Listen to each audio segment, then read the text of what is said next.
Good evening and welcome to the Arundel Camera Club live stream for Wednesday, November 18th. My name is John Milliker and I'm the club president for the 2020-2021 season. The Arundel Camera Club was founded in 1957. It exists to promote the art, science, and education in all aspects of fields and of photography. Normally we meet at 7 p.m. every Wednesday during the school year in Severna Park, Maryland. However, with the current disruptions, we've decided to continue business as normal in a virtual space, which allows us to protect our members and guests from the current COVID-19 situation. For more information about us, please visit www.arundelcameraclub.org. Before we get to tonight's photography competition, we have a few upcoming schedule items to cover. Tomorrow night is our rescheduled Brian Baru fundraiser from 4 to 9 p.m. Remember, seating is first come, first served, and there is takeout available. Check your email from Michelle for information on that. Also, check out our Facebook page for the menu. As a reminder, it is a 3-course meal for $25, and the restaurant is generously donating $10 back per menu ordered to the Camera Club. They've done this for us. They did this for us last year, and it was a very good night. Hopefully, you're going to come out and either get takeout or maybe wait for a table, and hopefully, you've also invited your friends and family on that as well. There is no meeting on Thanksgiving, November 25th, the night before Thanksgiving. However, the photo assignment is due by 6 p.m., and that photo assignment is baking and cooking. On December 2nd, 2020, that Wednesday, we're going to be doing the photo assignment program for that photo assignment on baking and cooking. Then the next Wednesday, on December 9th, we're having our digital photography contest with the theme of leading lines. And unfortunately, as you've seen in the email, our holiday party has been canceled just because it's something we want to, we just want to make sure that everybody's safe for. And because everything needs a little bit of a pre-ordering and pre-setup for that to be done, we just decided to go ahead and cancel it this year. And getting into December, on the Wednesday, the 23rd, there will be no meeting that night due to Christmas. And now on to our photography competition. We're lucky to have Scott Dujardin with us, and he has worked as a photojournalist and wedding photographer for the past 15 years. Scott brings a unique perspective in creating his style of wedding photography, capturing genuine moments that are full of passion and authenticity. Scott is the owner and director of Photography for Life Gallery Studio, servicing Virginia, D.C., and Maryland. Welcome, Scott. Good to be here. Excellent. Did I miss anything? Did I miss anything getting you introduced there, Scott? You're pretty spot on. Yeah, I mean, of course, like all photographers, I've dabbled in many other genres, but primarily started off as a photojournalist, worked my way into weddings, and kind of go back and forth, between the two genres here and there. Perfect. Well, what do you say we get started into tonight's photography competition? Excellent. Let me bring up the screen, and if you can go into your own photo editor of choice, I believe you have Lightroom, right?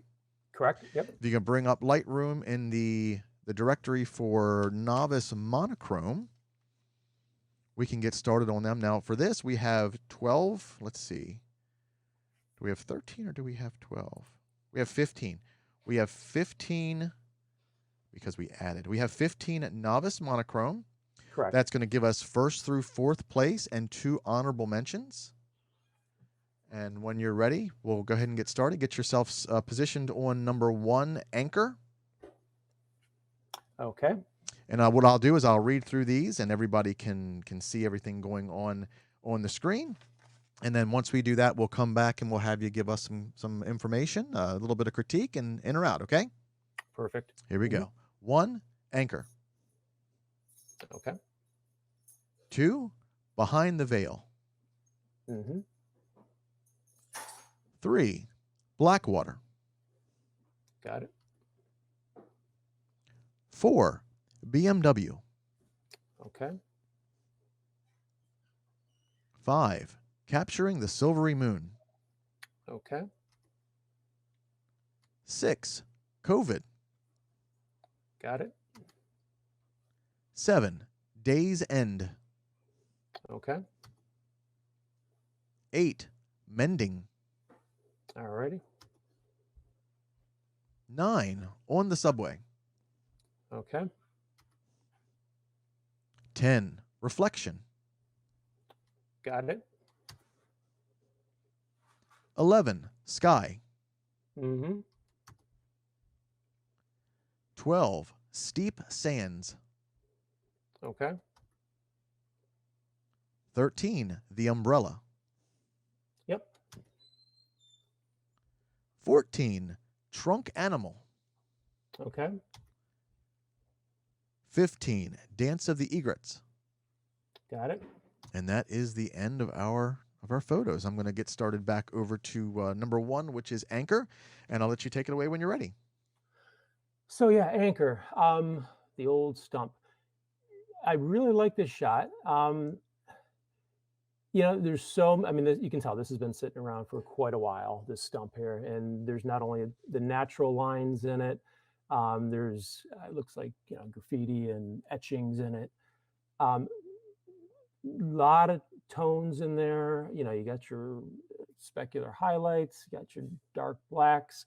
Um, Composition, yeah, maybe a little closer. I think that would have helped this image. Either getting that camera down to the top of the stump and then angling it so you get that the opening in the knot that kind of looks like an anchor there. Well, that obviously that's the title, so the photographer thought it was too.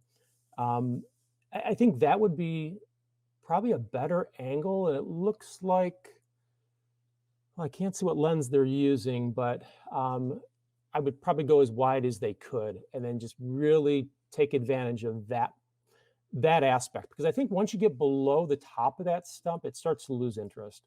I would really emphasize the anchor part of it and all those many lines. Yeah, but a nice shot, definitely. Scott, would you like to keep this one in or take this one out at this time? I think this one will be out. Okay, number 1 is out. Our next image, number 2, behind the veil. Yeah, this really works well as a black and white. And the water does look like a veil. I mean, so it was definitely titled correctly. Nice framing with the rock formation. Um, the Let's see here.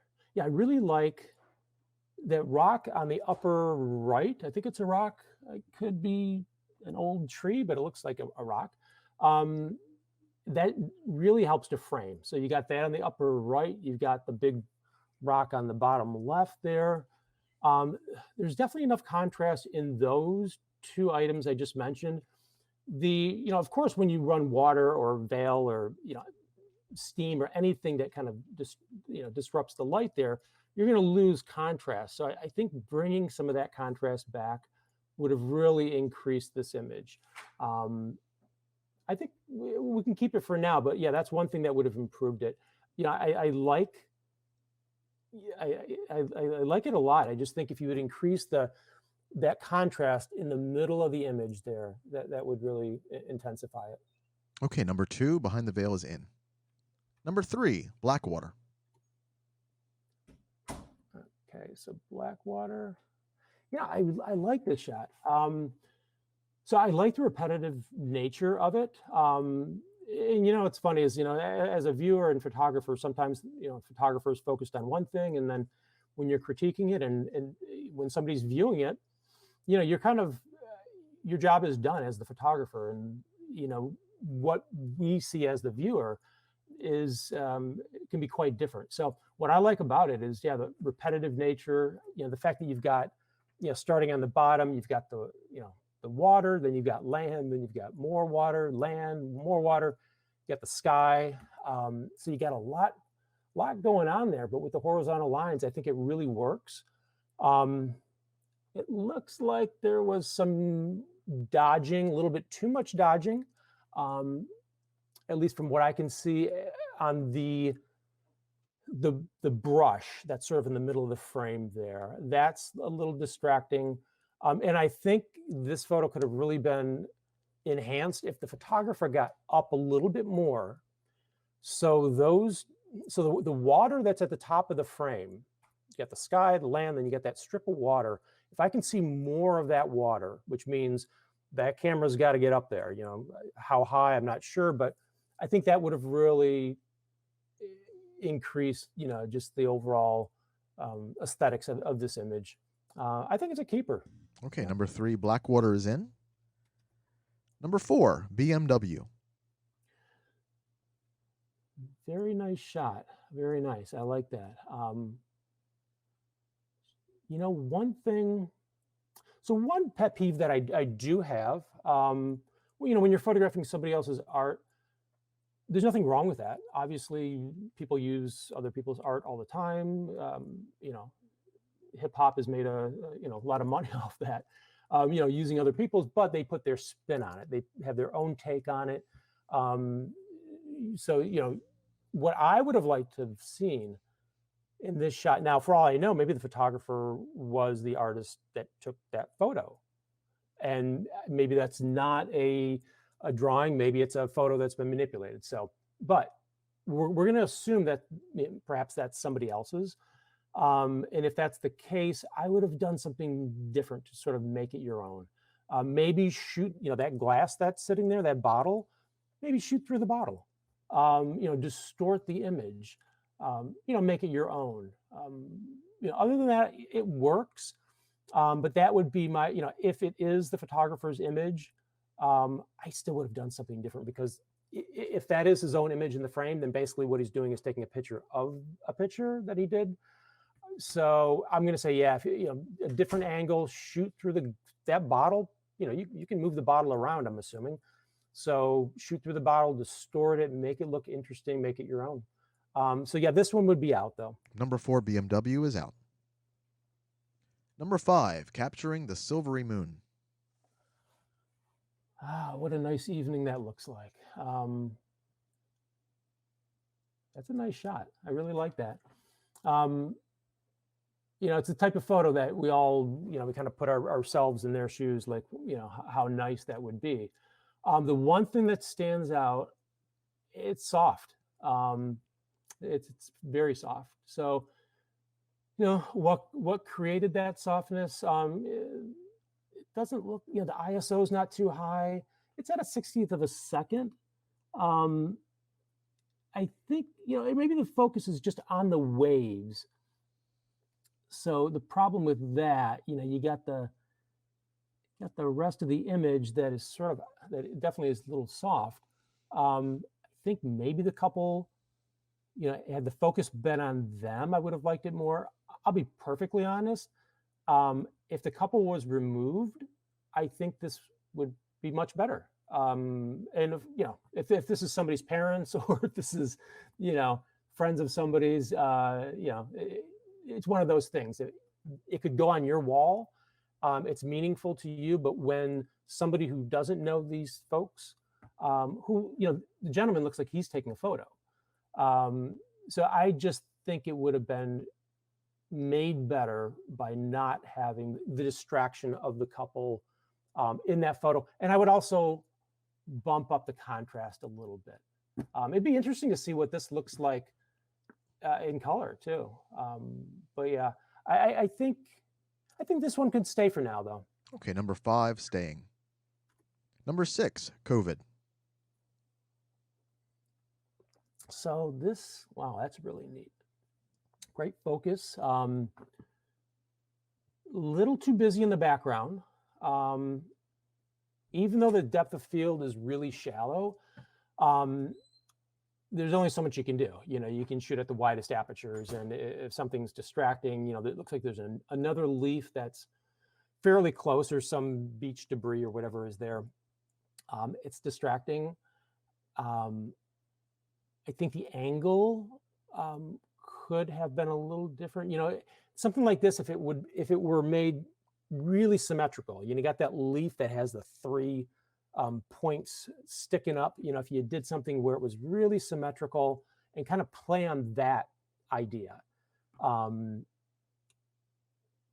But yeah, I think even in the foreground, you got those black items on the lower left that's distracting. It's a great idea. It's a really cool looking leaf, and it looks like there's even some raindrops, I believe, on the leaf. But I would have moved that leaf. I would have moved it and done something a little differently, in terms of, like I said, maybe making it symmetrical. But yeah, I think this one would have to be out though. Okay, number 6, COVID, out. Number 7, Day's End. So this is a lovely shot. Yeah, I like this. And it does tell the story. You know, the sun's setting. This couple looks like maybe an older couple. They're getting ready to leave the beach after a long day. It definitely tells a story. The one I think that so telling a story and telling a good story, two different things. So it is nice. And once again, if this is somebody's parents or whatever, it's a great shot. This is a shot that if this were my parents, and I took this, it would be on my wall. Um, I do see that the ISO was a little high. The problem with that on that particular camera, um, it, it definitely causes a little bit of noise. There's no reason to shoot at 1/4000th of a second. There just isn't on a shot like this. It could have, if my math is correct, let me see here. Instead of shooting at 1/4000th of a second at ISO 800, it could have been one ISO 400. I'm sorry, ISO 100 at 1/500th of a second. So you're going to get a sharper, cleaner image. You've got plenty of, your shutter is plenty fast at 1/500th. So there's no point in shooting at 1/4000th of a second. So whether this was on an auto mode, I'm not sure. It is nice, but I would have to say, it's going to be out. Okay, number 7 is out. Number 8, mending. This is cool. I like this. It's one of these unexpected shots. Just the uniqueness of it. The fabric, it's great lighting on the fabric, whether those are jeans or corduroys. You got the needle that's just kind of stabbed right through the buttonhole there. Very unique shot. Let me just look around this. It lacks a little bit of balance. You got such a dark area in the bottom and bottom left, if you will. What I would have done, that's what looks like a spool of thread. And I love the shallow depth of field on here because you can still tell, well, at least I think that's a spool of thread back there. I would have moved that. I would have taken that, maybe put it on its side, put it in the upper right-hand corner. These are details that you can move around as a photographer. It's not photojournalism. It's not, documentary style where you have to take it as it is and you're reacting to moments. I mean, these are moments that you're sort of creating. It's sort of a still life. I would have moved those items around until you found a nicer composition. I still like it though. I actually think it's a very clever shot. It works. It has all the elements of a well executed shot. Yeah, this is a keeper for now. Number 8 is in. Number 9, on the subway. This shot I like. This is this is a little bit more in my line of work also, at least the first half of my career. I don't do as much photojournalism anymore, but I used to work in Chicago as a photojournalist for Associated Press and other outlets.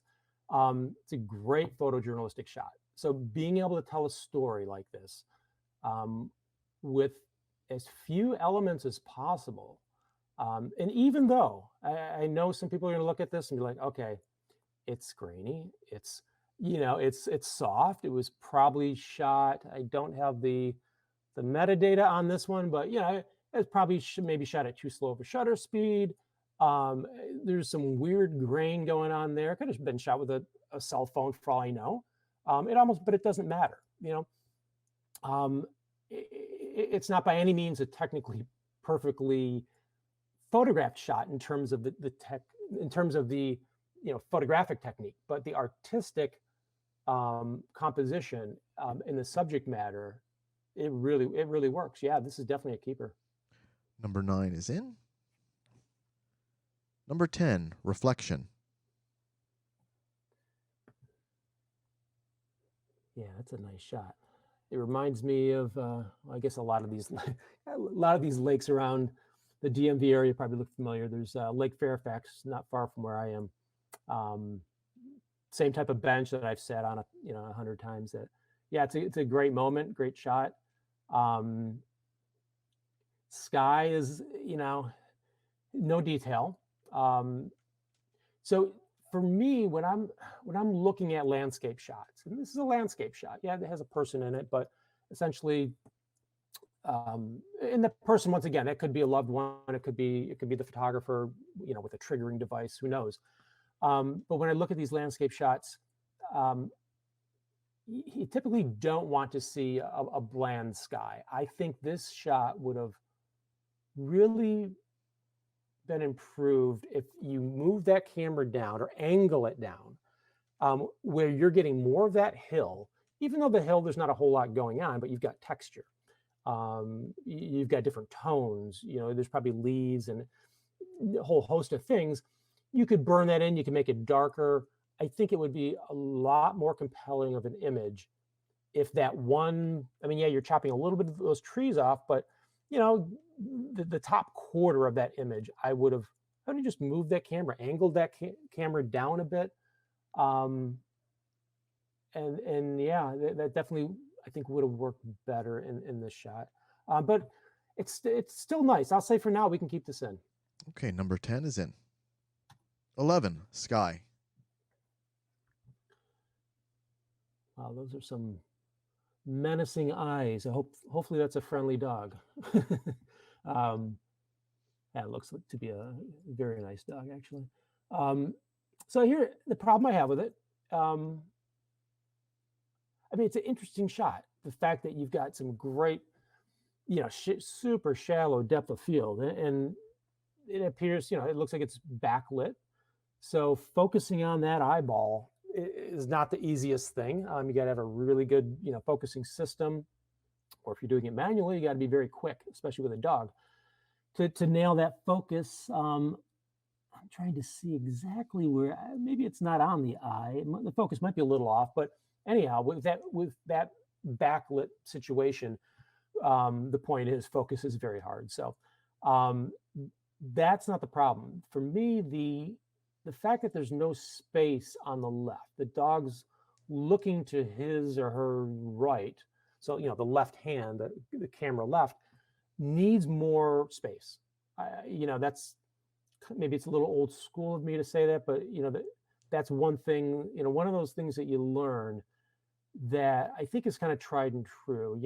Rule of thirds I don't always adhere to, but if someone or something is looking a certain way, I want to see more space on that side. If this dog was looking the other way into the picture, then yeah, I think it could possibly work. And once again, I might be sounding redundant. The contrast is really low on this shot. I'm assuming this was a color conversion. Color, when you add the color back, you always have to remember you've got contrast within color, and that's going to help. So a lot of times when you convert something to black and white, you've got to add contrast to it. So yeah, this one would be out though. Okay, number 11 is out. 12, Steep Sands. I like this. This is neat. Brings back a lot of memories of being on the dunes. I like the grass that's on the top of the hill there. Very minimalistic. Once again, you've got sort of a, bland sky, whether it was overcast or whether it was just blue sky. There's not a whole lot going on there, but then again, you don't see a whole lot of that. So that helps. I love the fact that you got a lot of foreground there. You can see the pebbles, very sharp lens. I like it. I think this works. Want to keep number 12 in? We'll keep it. 12 is in.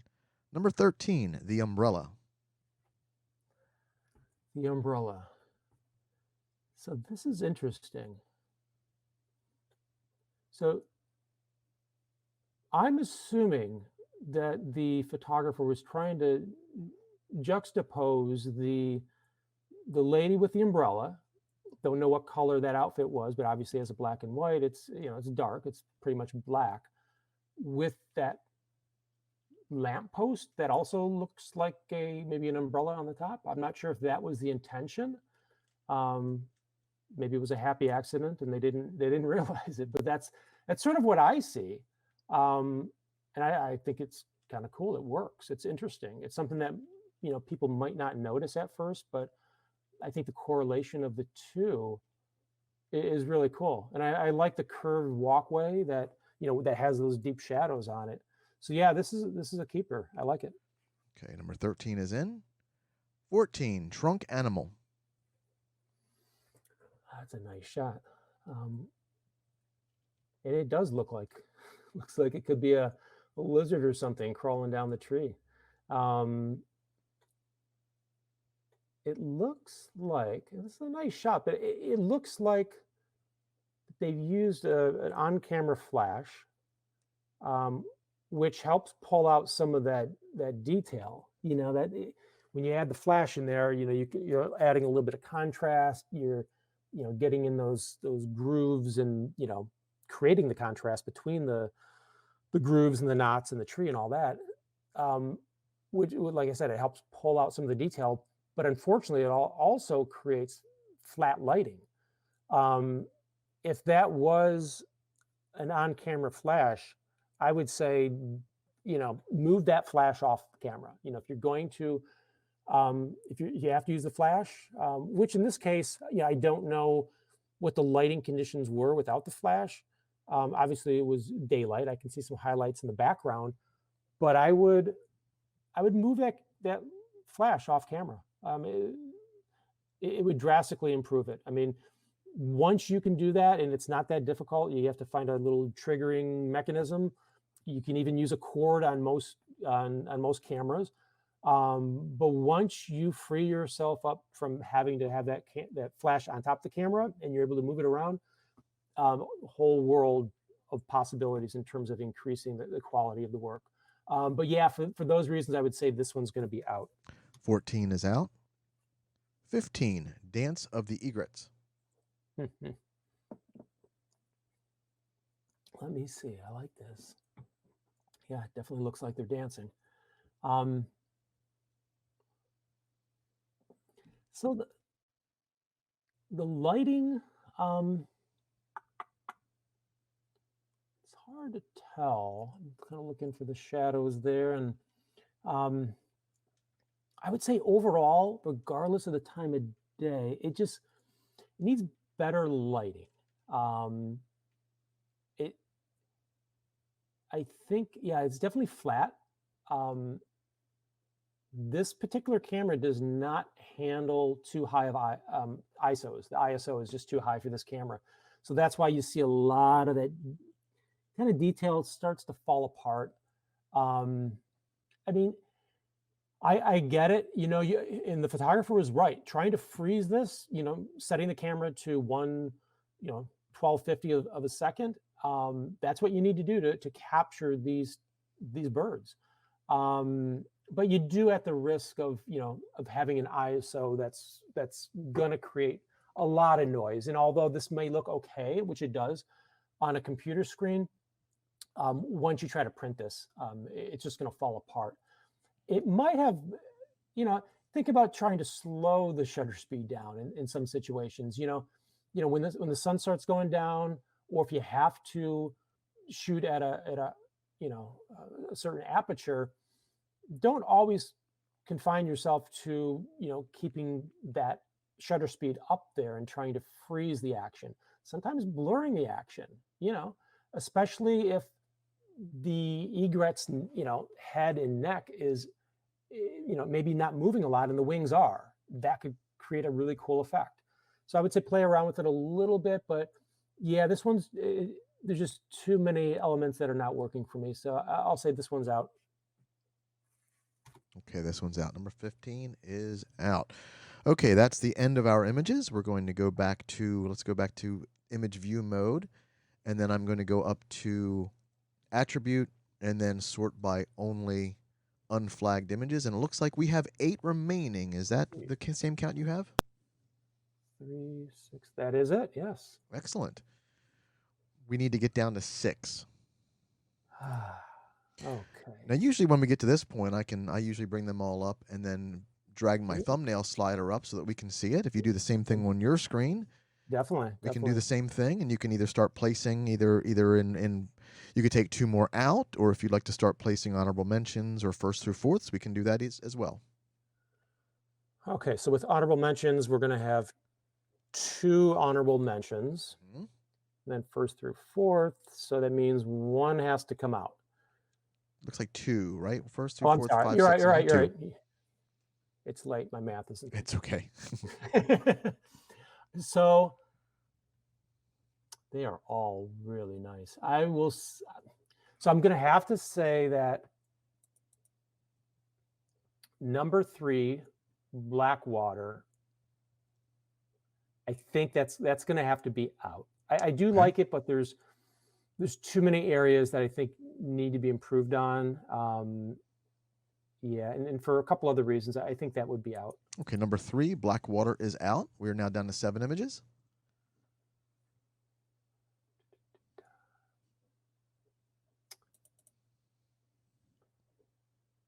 Okay, so yeah, this is another one. I'm going to have to say that capturing the silvery moon is out.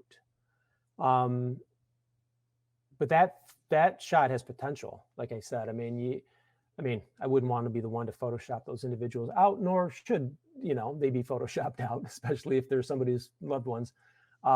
It's a great shot. It's just outside of the family, looking at it, knowing who these people are, it just doesn't work for me. So that one is going to be out. Okay, number 5, capturing the silvery moon is out. And now you can start placing. You can either go first through fourth in honorable mentions, or we can go backwards from honorable mention, fourth through first. Yeah, let's start with honorable mentions. I think that's more exciting than lead up to first. I agree. So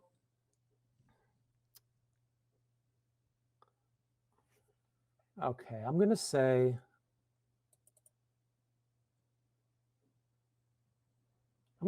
honorable mention goes to reflection. Number So that 10, would be, I'm sorry, reflection. yeah, number Okay. 10, number 10. Honorable mention. Mm-hmm. And the other honorable mention,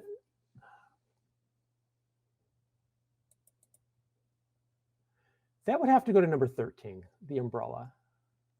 Although it's such a clever shot, and without understanding the photographer's intent, I don't know if that was his intention. That, like I said, the juxtaposition between the umbrella and the light post topping, whatever that thing is. It is a great shot. It's very interesting.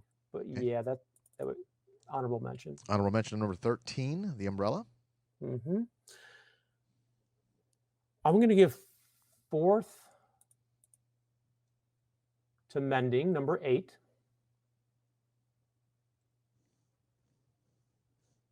Yeah, that's Okay. a really nice shot. Number 8, mending, is fourth place. Mm-hmm.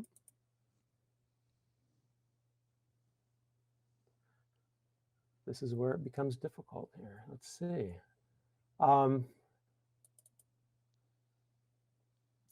Number 12, steep sands. Mm-hmm. So that would be third. Third. Number 12, steep sands. Mm-hmm. And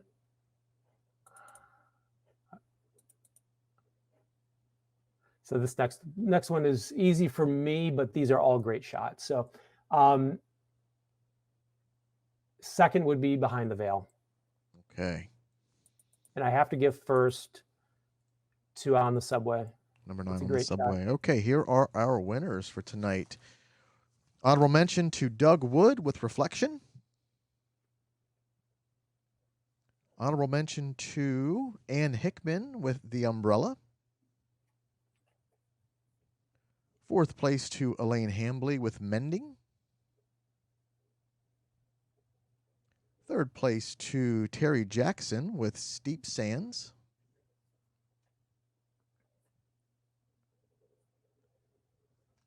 What are we on? Second place? Did I say Mm-hmm. third place? Second place to Doug Wood again with Behind the Veil. Oh, go Doug. And first place to Ann Hickman for On the Subway. Congratulations, everyone. Yeah, they were all really nice. I mean, I'm amazed at the quality out there. Definitely. We have some very talented people with our club for sure. Mm-hmm. Okay, I'm going to move over to Unlimited Monochrome. And just getting an idea for the time, we might want to speed it up just a little bit more because we are at, let's Okay. see, we've been about 30 minutes on just 15 images. This Okay. category has 31 images. We need first through fourth and 3 honorable mentions, so 5, 6, 7 at the end. Gotcha. And what we'll do is we'll go through them one by one, and then we'll bring them back to number 1, and then let you go ahead and do your critique and ins and outs. Okay. Here we go. Number 1, American Goldfinch. Mm-hmm. Number 2, Antique New York Tractor. Yep. Number 2B, Jarring Image. Yep. Number 3, Ashley. Mm-hmm. Number 4, Big Trouble. Yep. Number 5, Christina. Mm-hmm. Number 6, Cal Grin. Yep. Number 7, Creepy Design. Yep. Number 8, Deer Park. Mm-hmm. Number 9, Desert Oil. Mm-hmm. Number 10, Diaphanous Angel. Yep. Number 11, Fishtails. Yep. Number 12, Graded Table. Mm-hmm. Number 13, Home Sweet Home. Yep. Number 14, Mirror on the Wall. Yep. Number 15, Mount Royal Building. Okay. 16, Refractions. Yep. 17, Rosslyn Angles. Okay. 18, Rush of Waves. Okay. 19, Screaming Before Mating. Yep. 20, Space Station. Okay. 21, Taking Off. Mm-hmm. 22, Tangled Nude. Yep. 23, Thatched Roof. Okay. 24, Tree Silhouette.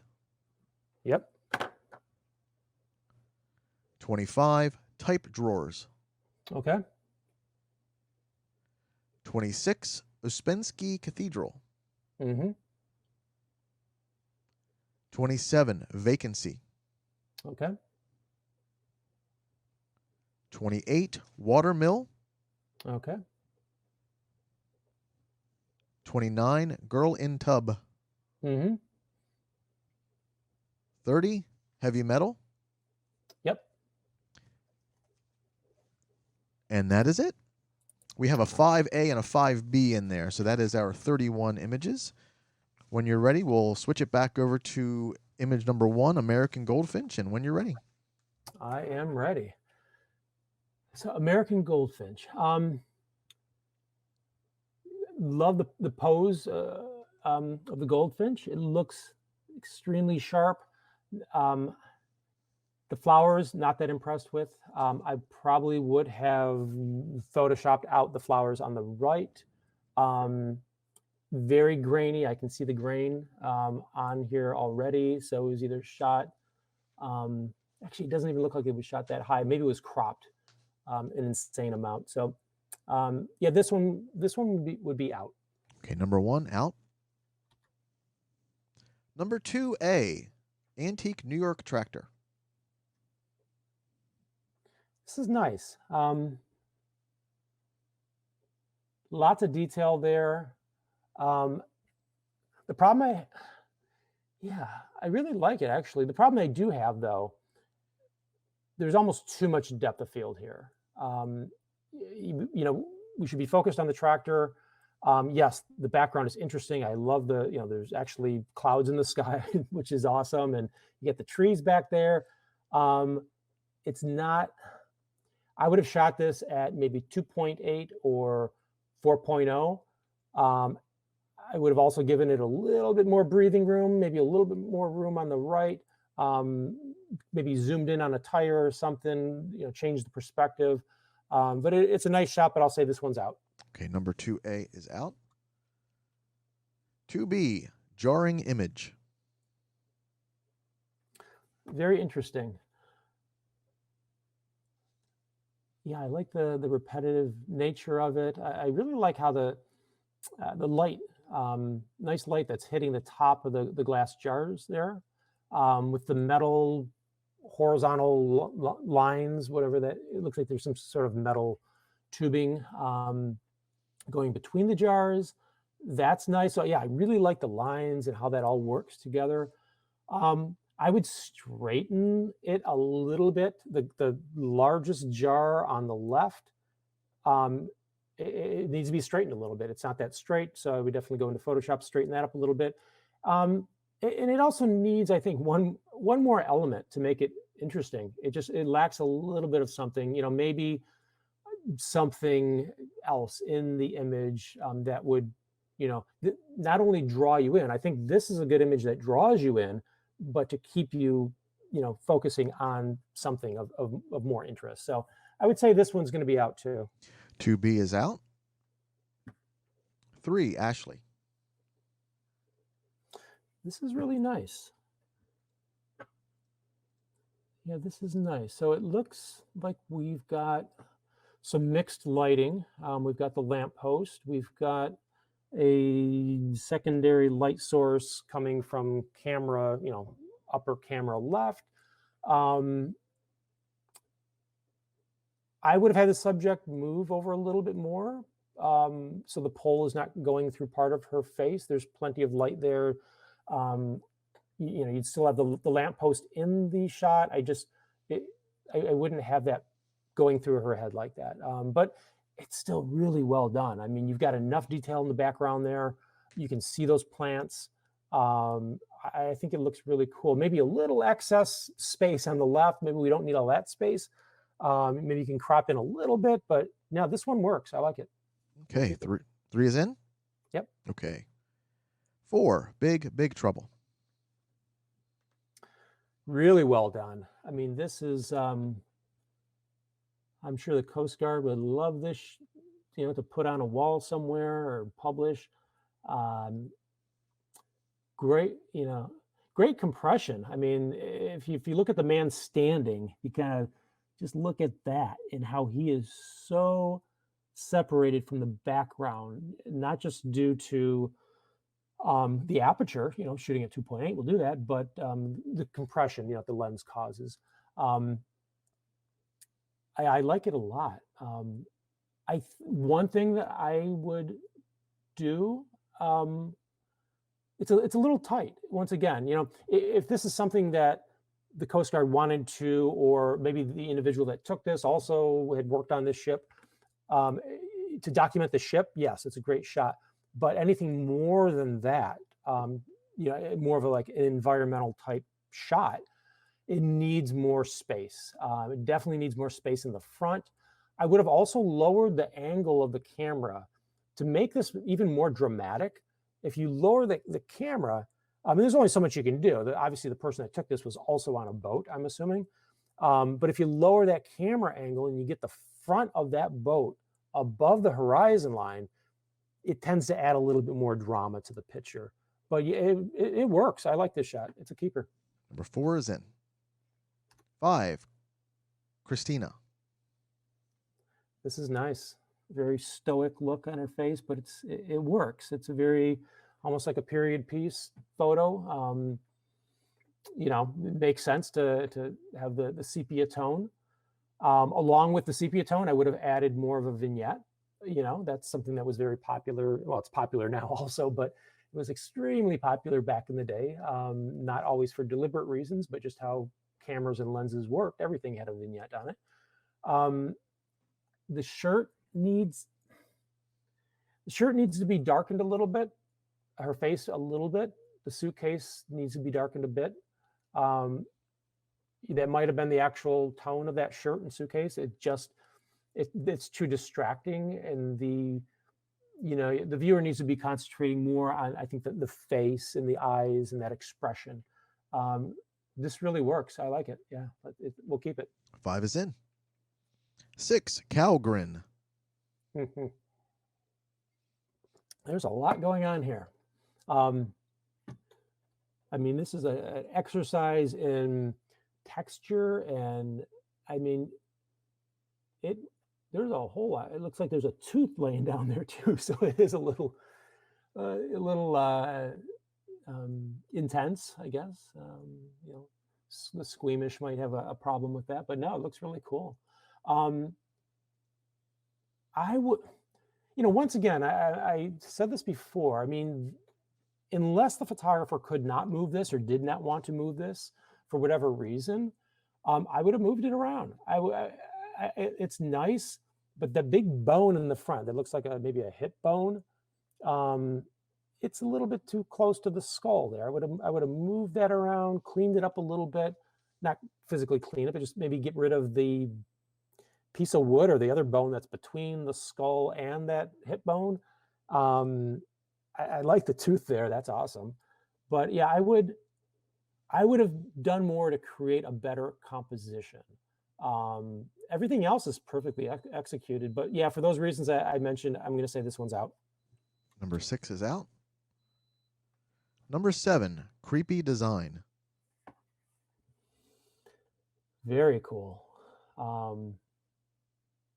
So this, similar to what I mentioned earlier, my guess is the photographer did not design this.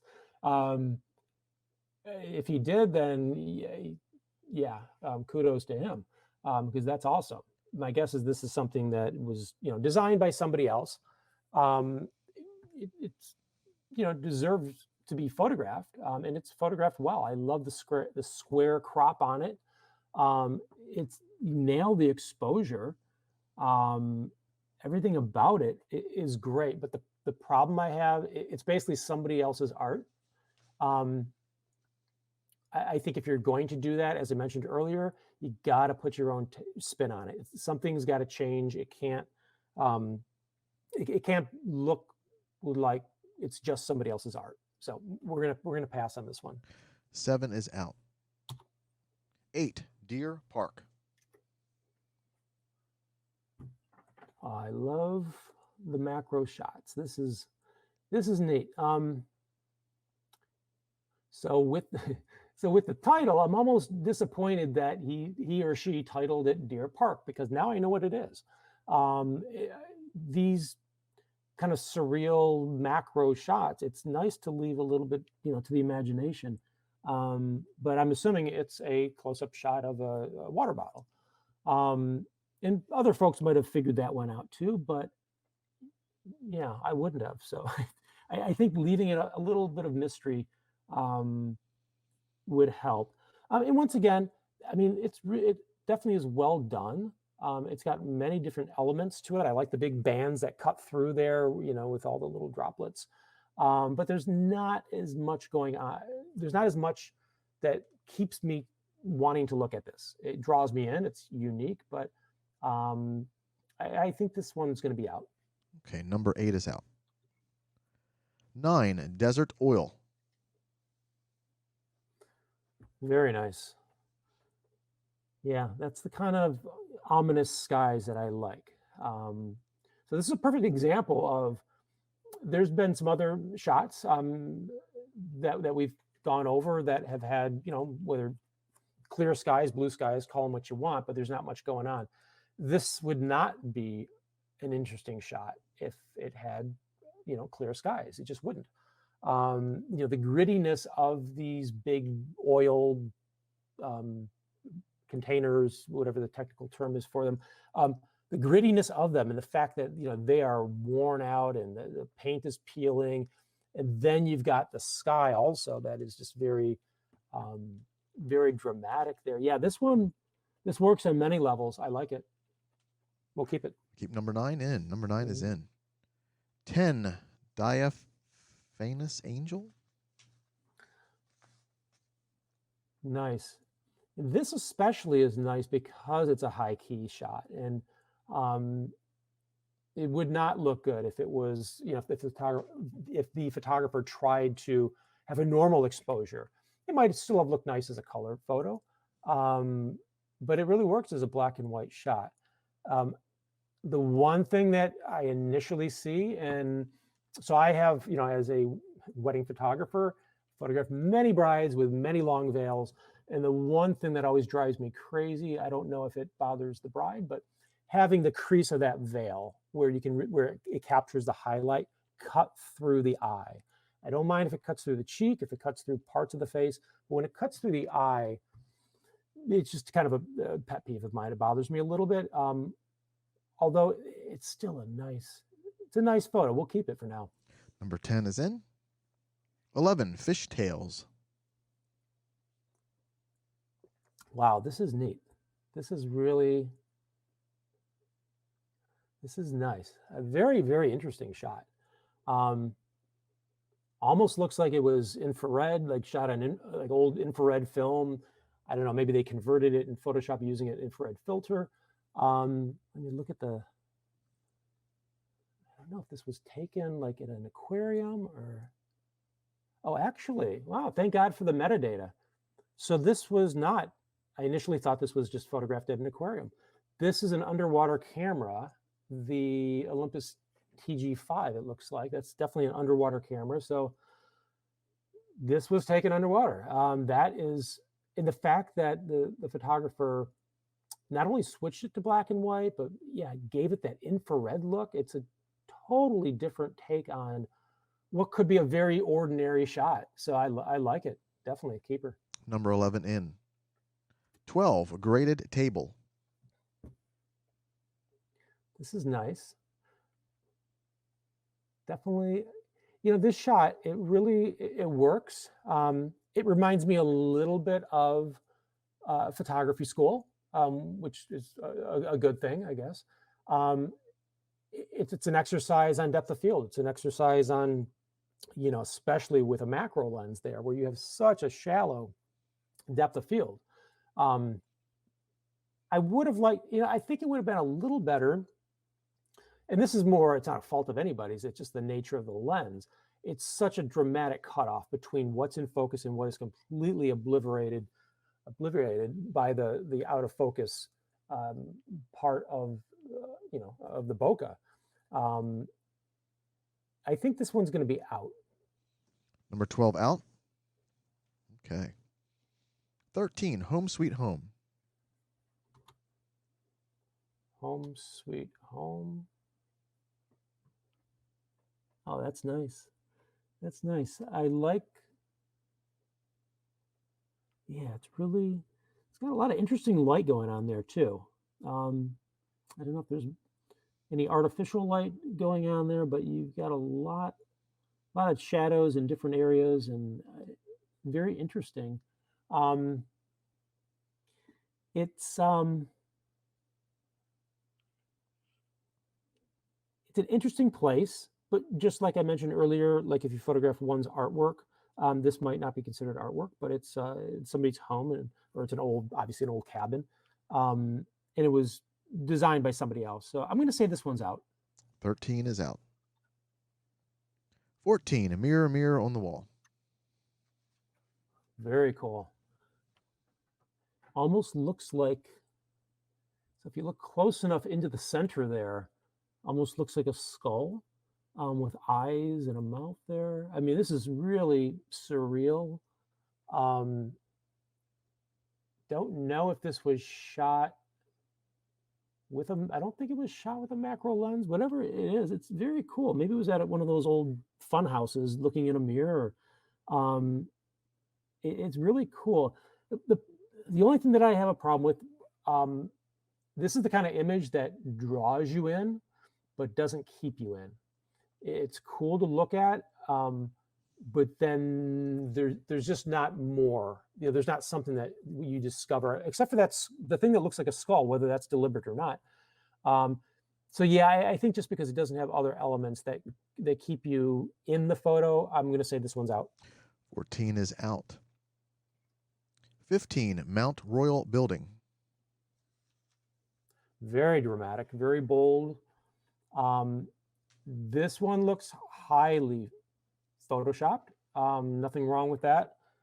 Um, some things that are extremely manipulated, sometimes it looks cool where you actually know, like you're not trying to fool anybody. You want the viewer to know it's been manipulated, like a crude cut and paste.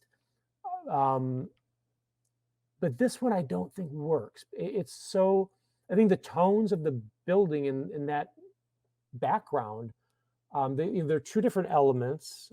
They obviously are two different elements. Um, and I don't think they go together. So yeah, this one's going to be out. Number 15 is out. 16, Refractions. Whoa, this one will wake you up. Yeah, I mean, so the cool thing about this, obviously a lot going on. I mean, this is it's like Alice in Wonderland. Very cool composition. I don't know if it's a composite image. I don't think it is. I think it was one solid frame. I could be wrong, but even if it's not, this one works. It's great that it was followed by the previous one, and I'm not dissing on the previous one. They're both possibly composite images. If this one is a composite image, it works. I like this one a lot for many reasons. The upside down glass, all the different lines that converge. Refractions definitely is a keeper. 16 is in. 17, Rosslyn Angles. Nice. I like the severe angle that it was taken on. And this is another good example of, you could take a mundane photo, what you think is going to be a mundane photo, and just, cock the camera. The canted angles can really increase the drama. It's very nice. The one problem I have, I would probably say, I would have started where those balconies are, maybe like in the corner, just to get some symmetry going on in the corner of the image to kind of play on that aspect of it. And it's lacking a little contrast. It's lacking another element. If there was something else, a bird flying by, a balloon that was, floating through the air, a person on the balcony doing something, good or bad, that would have added a little bit to this. So for those reasons, we'll say this one's out. 17 is out. 18, Rush of Waves. Very cool. Yeah, this photographer knows what they're doing. They really nailed the exposure. That half-second exposure is a perfect amount to blur that water, but not so much that it's just a big mush of softness, cotton-looking water. So this is the perfect amount of blur. I like the blue tone. Yeah, this is a keeper. 18 is in. 19, Screaming Before Mating. Nice lighting. I like how the light is actually, the way it's kind of bouncing within the wing there, and the way this was cropped. That is awesome. I think this wouldn't work as a vertical or a horizontal. It's sort of, it's square. It's not 100% square, but it's pretty much square. And I think that works. Just the whole composition, it's super nice. This is a keeper. 19 is in. 20, Space Station. So yeah, the industrial aspect of this, nice lighting. It doesn't hold my interest. The lighting is really cool.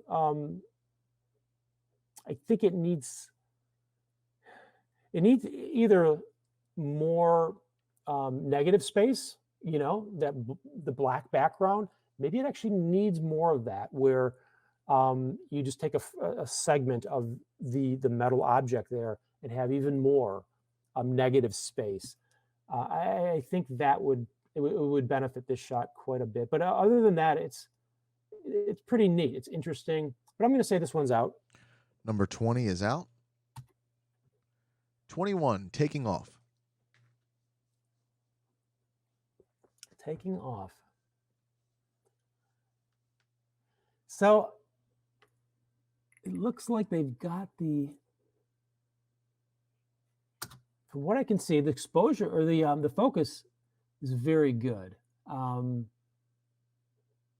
like this. It's they nailed, I would say 80% of the shot. You know, a lot of it has to do with being in the right place at the right time. Where that was that an egret or a heron? Where they're looking at, to me, that's the shot. That's the money shot. Some people look great on on that sort of an angle when they're looking off camera. This bird does not. I just don't think it looks that great. I think the photographer knew what they were doing. Like I said, they nailed the exposure. I can see so much detail in that bird. But I want to see it from the perspective of where that bird is looking at. So I'm going to have to say this one's out. 21 is out. 22, tangled nude. Tangled nude. Let's see. The first thing that I'm seeing is there seems to be, and nothing wrong with, manipulating and distorting photos. And I'm all about that. I've taken many shots where, back in the day, I would print out photos, kind of wrinkle them up, then rephotograph them. This is before digital, on slide film and cross-process them and do many, many things. So don't know if that was done deliberate, but on the right and left side, there's this weird kind of purple distortion that's creeping in. I'm not sure what that's caused by. The whole image looks a little soft. So the one thing with these photos, you really have to emphasize like the curves of the body. I would say keep it simple. I like the front, the got to be careful what I say. I like the right side of this photo. Like if you crop this in half and you took the right side, I like how the model's holding her ankle there. I like how the leg, the curvature on the curve of the leg, how the lighting, plays with that curve there. The left part, I don't like how she's grabbing her foot. It doesn't have to be graceful, but it just, the way she's grabbing the foot, it doesn't look interesting. Either make it more graceful or something.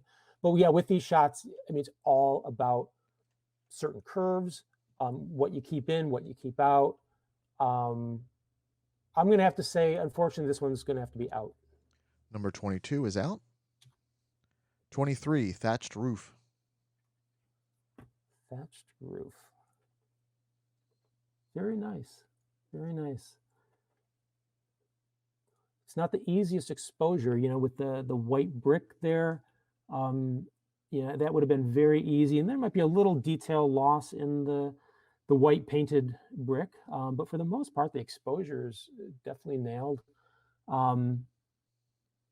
It works. I like whatever's draped. It looks like there's a stuffed animal draped over one of those lights. That's kind of cute, but need something more. If there was somebody's face pressed against that window in the upper right, that would be kind of cool. It'd be a little creepy, but it'd be very interesting. It needs more interest to keep me wanting to look at this image. Yeah, so for that reason or those reasons, it's going to be out. 23 is out. 24, tree silhouette. I really like the colors in this one. My guess it was probably tinted afterwards, maybe not. Looks like it's a little, definitely was manipulated in some application. It looks like it was not completed. I'm seeing, I'm just seeing blotches. If you look close, there's just a whole lot of blotches going on there. So that needs to be cleaned up. It's already a very contrasty image, but I think it needs to either add more contrast to get rid of those blotches, and then I would even enhance that kind of sepia tone image. But yeah, unfortunately, this one's going to be out. 24 is out. 25, type drawers. Very cool. Once again, yeah, the repetitive nature of this works. I think it could have been dramatically improved. Take this same image, and it is strange. This was shot almost like a half a second. So it's a long exposure. It's probably not handheld, but then ISO 800. So something doesn't make much sense there. I don't get that. I don't get the exposure.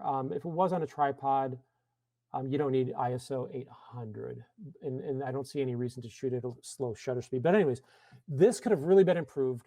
I don't really care for the lighting.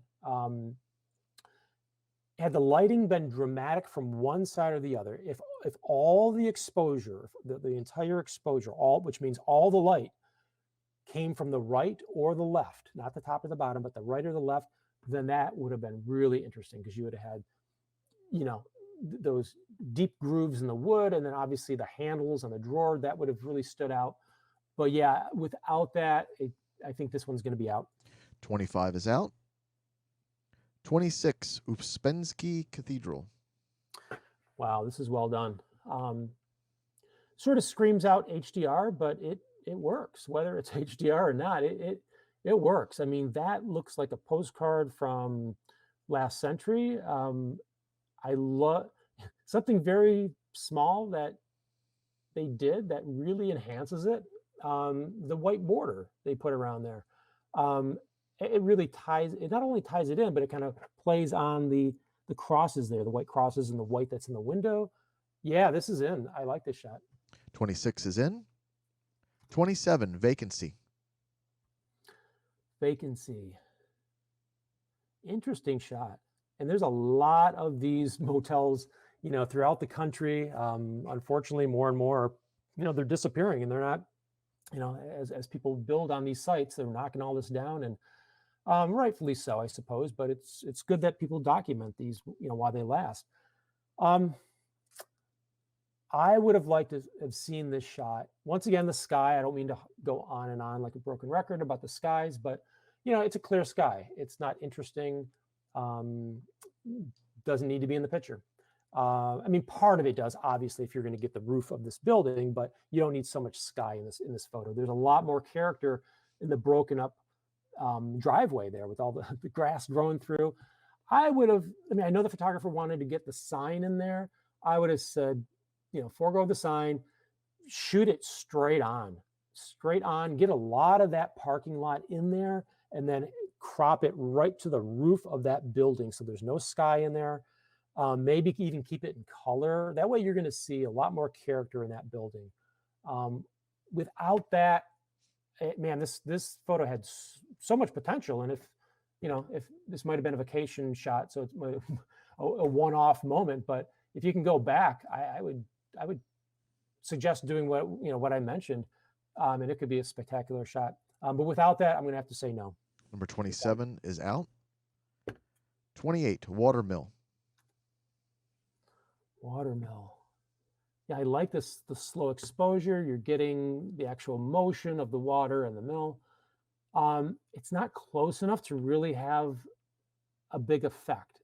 I don't see any need for the side of the mill there. I mean, you're documenting the what it is, and that's important to capture the whole building. But I would have gotten another shot, coming in closer, very close. I would literally cut like a quarter from the left. I would cut a quarter of that off on the side.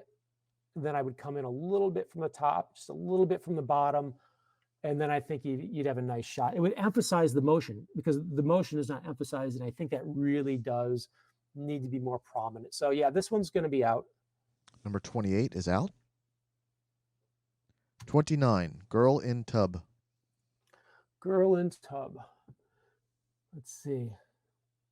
So yeah, the eyes, great idea to have her looking off camera there. I would have still liked to have seen some highlights in the eyes. The eyes look a little dead because there's no, specular highlight. There's no reflection. There's no light source coming from the direction where she's looking. So if you had like a little bit of light in that area, just a twinkle from a small flash setup or something like that, that would have enhanced it. But honestly, I'm kind of nitpicking because this is a really good shot. Not sure if it's a milk bath, or it's just very high key. The only thing that I notice that I could improve on it, aside from the twinkle in the eye that I would try to add, is I can see the curvature of the bathtub, but I can barely see it on my monitor. So everybody's monitors are a little bit different. So I can see it more on the right side of the image than the left. So I would say either make it uniform so I can really tell that that's a bathtub because I can see it on the right side, or I would get rid of that part of the bathtub on the right side. I would dodge that out and get rid of it. And that would, I think, even enhance it. So I would either, like I said, either get that outline a little bit more prominent so I can tell that it's a really cool looking bathtub and you got a nice curve there. Or if you can't do that, get rid of the darkness over the subject's left arm. This is a keeper though. This is really nice. 29 is in. 30, Heavy Metal. Heavy metal. Yeah, I mean, these are really cool machinery, obviously from the 20th century. You don't see these much anymore. It's probably maybe it's in a museum, maybe somebody has it in their home. Very cool highlights on the metal. It really, it adds a lot of depth and in contrast. I like the toning. I'll have to say no. It just, for me, it's not that interesting. I would have had either another element added or something that would make it more unique. I'm going to say this is out. Okay. That's the end. I just saw a little bit of a connection spike on Facebook. Let me just make sure we are back. And then what I'm going to do is go back into the thumbnail view and see what we've got. Looks like we are back on Facebook. I'm going to do a search for unflagged photos, and I have 12 images. Do you concur? I have 11. I have 11 images. Maybe I missed one. Let me double check here.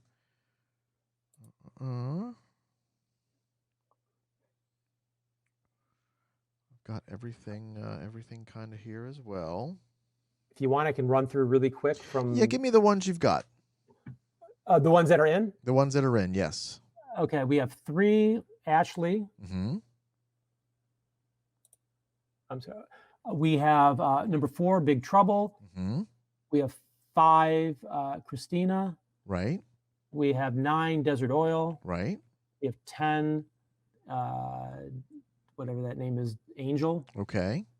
We have number 11, Fishtails. Mm-hmm. We have 16, Refractions. Right. 18, Rush of Waves. Correct. 19, Scream Before Mating. Right. 26, Cathedral. Right. And 29, Girl in Tub. Oh, you did take Heavy Metal out. I'd have that on my list. I just didn't hit the X on that. Okay. I wrote it on my piece of paper, but I didn't write it. I didn't hit the X on the keyboard. There we go. Now we've got a good field here of 11 images. We can either go through them again, or we can do like we did last time. We need first through fourth and 3 honorable mentions. Total of 7. We have 11. Okay. We can do it like we did last time. Okay. We can omit the ones that just didn't make it, and then mention the honorable mentions, and then fourth up to first. Perfect. So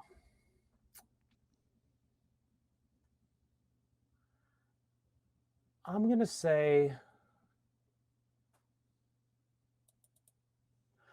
Ashley would be out. It's a lovely shot. It really is. Number Um, 3, is that number 3, Ashley? yeah, number 3, Ashley. We'll say Okay. that's out. Number 3 is out. Let's also take number 4, Big Trouble would be out. Number 4, Big Trouble is out. Number 10, Dephanius Angel. Okay. Number 10 is out. One more. So this is a hard one.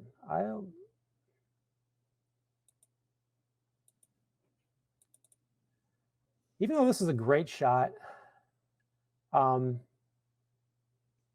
seen it 1,000 times. It's done well. It's done really, really well. I would be proud to have this on my wall, but I'm going to take out number 18, Rush of Waves. Number 18 is out. Okay, we have 7. You can go ahead and start placing if you'd like. So honorable mention. We'll start with Christina. Number 5. Sorry, number 5, Christina. Number 5, honorable mention. Mm-hmm. Oh, hold on one second. Why aren't we dragging? I shouldn't have any subfolders in here, but Lightroom's saying that I've got subfolders. Well, I'm just going to take this out of here. Get back into my view. Attribute. And we'll now drag Christina to honorable mention. Okay. Okay. Then let's also give number 19, Screaming Before Mating. That's going to be an honorable mention. Okay. Number 19, honorable mention. And number 26, Uspensky Cathedral. That will be honorable mention. And 26 is honorable mention. Mm-hmm.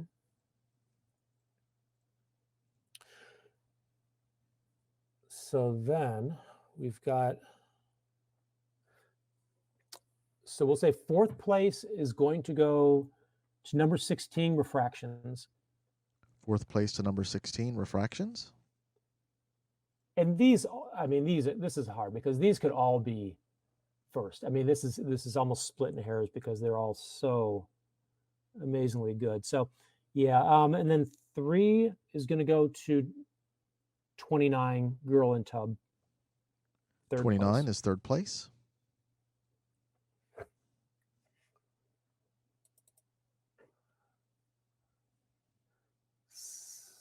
We'll say, we'll say, 2nd place goes to number 9, Desert Oil. Number 9, Desert Oil is 2nd place. So 1st place goes to number 11, Fishtails. Okay. That is such an awesome job they did.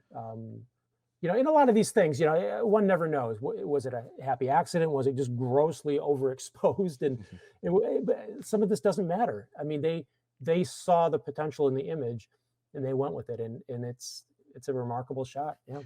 Your winners for tonight: Christina by Fred Venecia, honorable mention. Honorable mention to J.C. Williams for Screaming Before Mating. Honorable mention to Rich Stolarski for Opensky Cathedral. Maybe he can tell us how to pronounce that in the chat.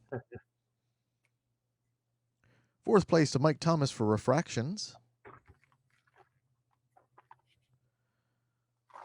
3rd place to Girl in Tub, Mary Lou Burleson. 2nd place to Ron Piper for Desert Oil.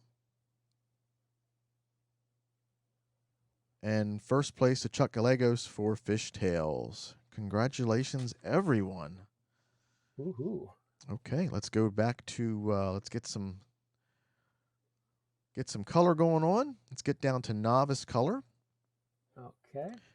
And whenever you're ready, we're sitting at 8:20. That last round took us, let's see, 35 minutes, 45 minutes, 40 minutes, something like that. I can go faster if you like. Just a little bit, not too much. Okay. And when you're ready, we'll go I to am number ready. one, After the Storm. And Okay. that's what we'll start with. Number one, After the Storm.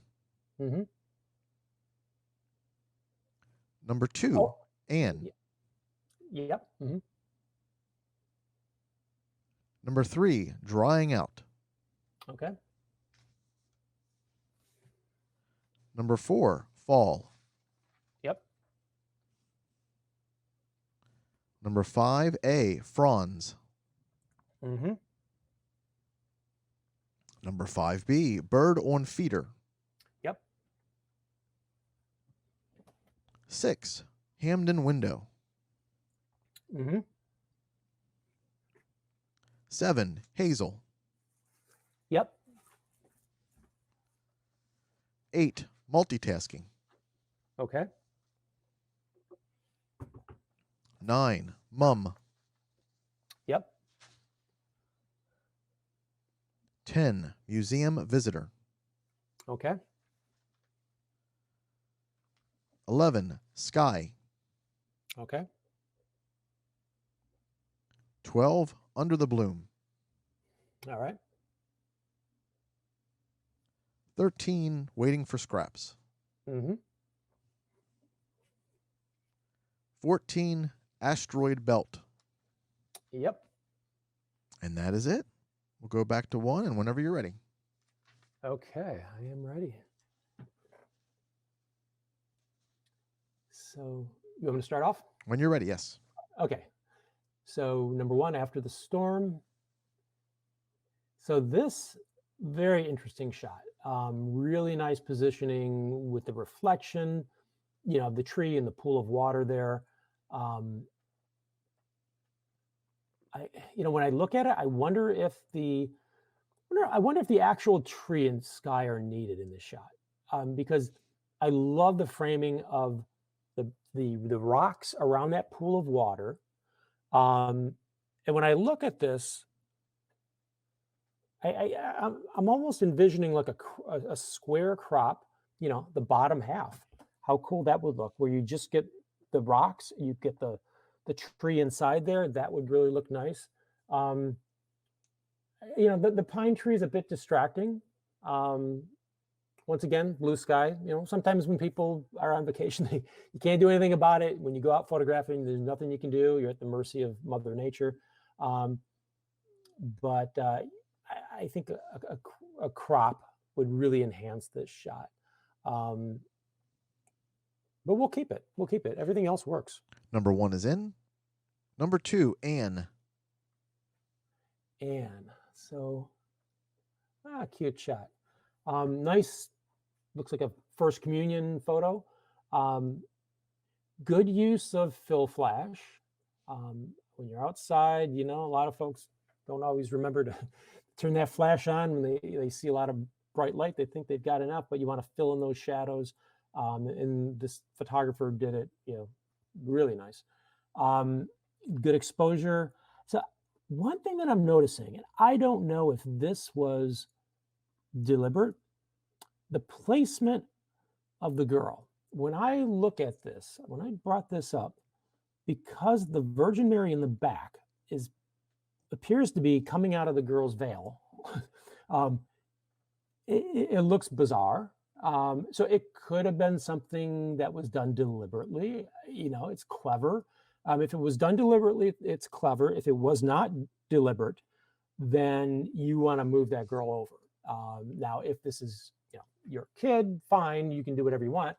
If you're photographing professionally, if this is somebody that you're being paid to a job that you're being paid to do, you always want to make sure there's not things, whether it's branches or whatnot, coming out of the head area. So,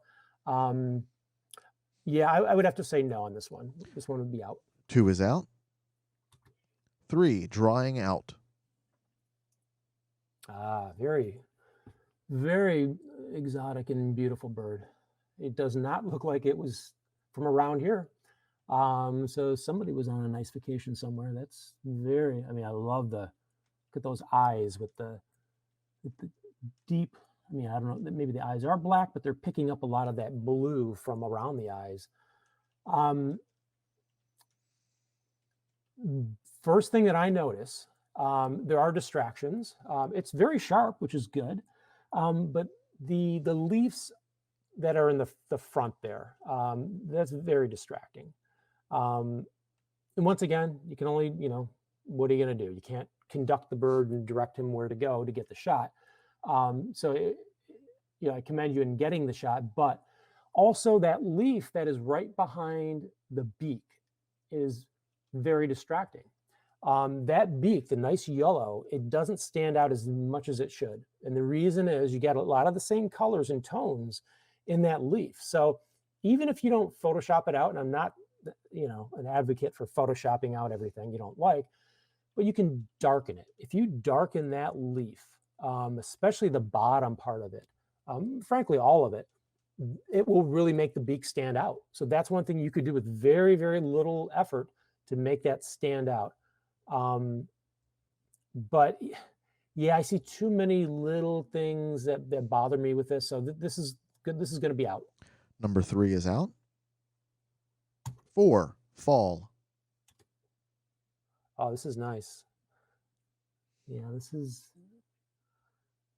nice shot. Nice lighting. I love how the light just kind of skims the tops of the trees there. But not the bottom half, which is great. Perfect shutter speed also, once again, quarter of a second to blur that water. It looks really nice. The square crop totally works. I think all the elements are here for a very nice photo. Yeah, this is a keeper. Number 4 is in. 5A, fronds. Fronds. Very bold, this is the kind of, you can imagine yourself on some exotic beach somewhere with a margarita in your hand, kind of looking up at this, and kind of brings back good memories. So it really, this type of shot, it's all about pattern and color.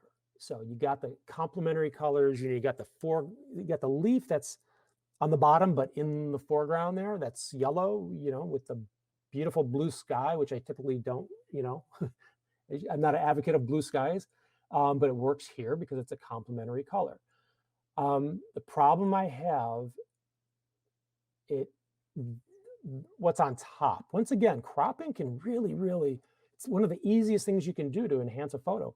I think if you crop out, maybe make it a square, get rid of the top, I'm going to say quarter to a third of that picture, where you're getting some of those leaves that are turned and crumpled, and they just don't work. They distract. If it doesn't add to the image, get rid of it.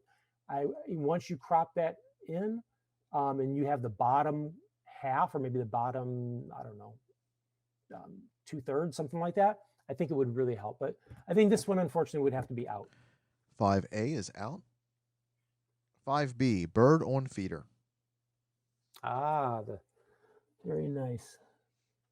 These female, I know very little about birds. I'm not a bird photographer. One of the things that I would love to get into one day. But these female cardinals, I used to have a ton of them outside of our window. And every morning while I'll be making coffee, we had a little bird feeder, and they are not shy. They would come up and they would sit there and look you right in the eye. And I was maybe 4 feet away. The male cardinals, they would never do that. I don't know why, what the instinctual biological reason, but every time I was there, they would just fly away. So nice. The problem I have with this, it's not in focus. The focus looks like it's on the bird feeder. I'm also not a big fan of plastic objects I think it looks plastic. It could be metal, but it's a man-made object. So, and I know that's the easiest way to capture birds is on a bird feeder, obviously. It's much harder to capture them in their natural state. But, if you put drill a hole in a twig, a branch, and cram some bird feed in there, and trust me, they'll find it, and they'll sit there and they'll eat it. Find a better way of photographing a bird than the bird feeder. It's good practice. It's good, especially got to nail that focus. Got to get that focus right on the bird's eye. But yeah, for those reasons, I'll say this one's out. 5B is out. 6, Hamden window. Hamden window. Wow, very interesting, very quirky. Um, this is neat.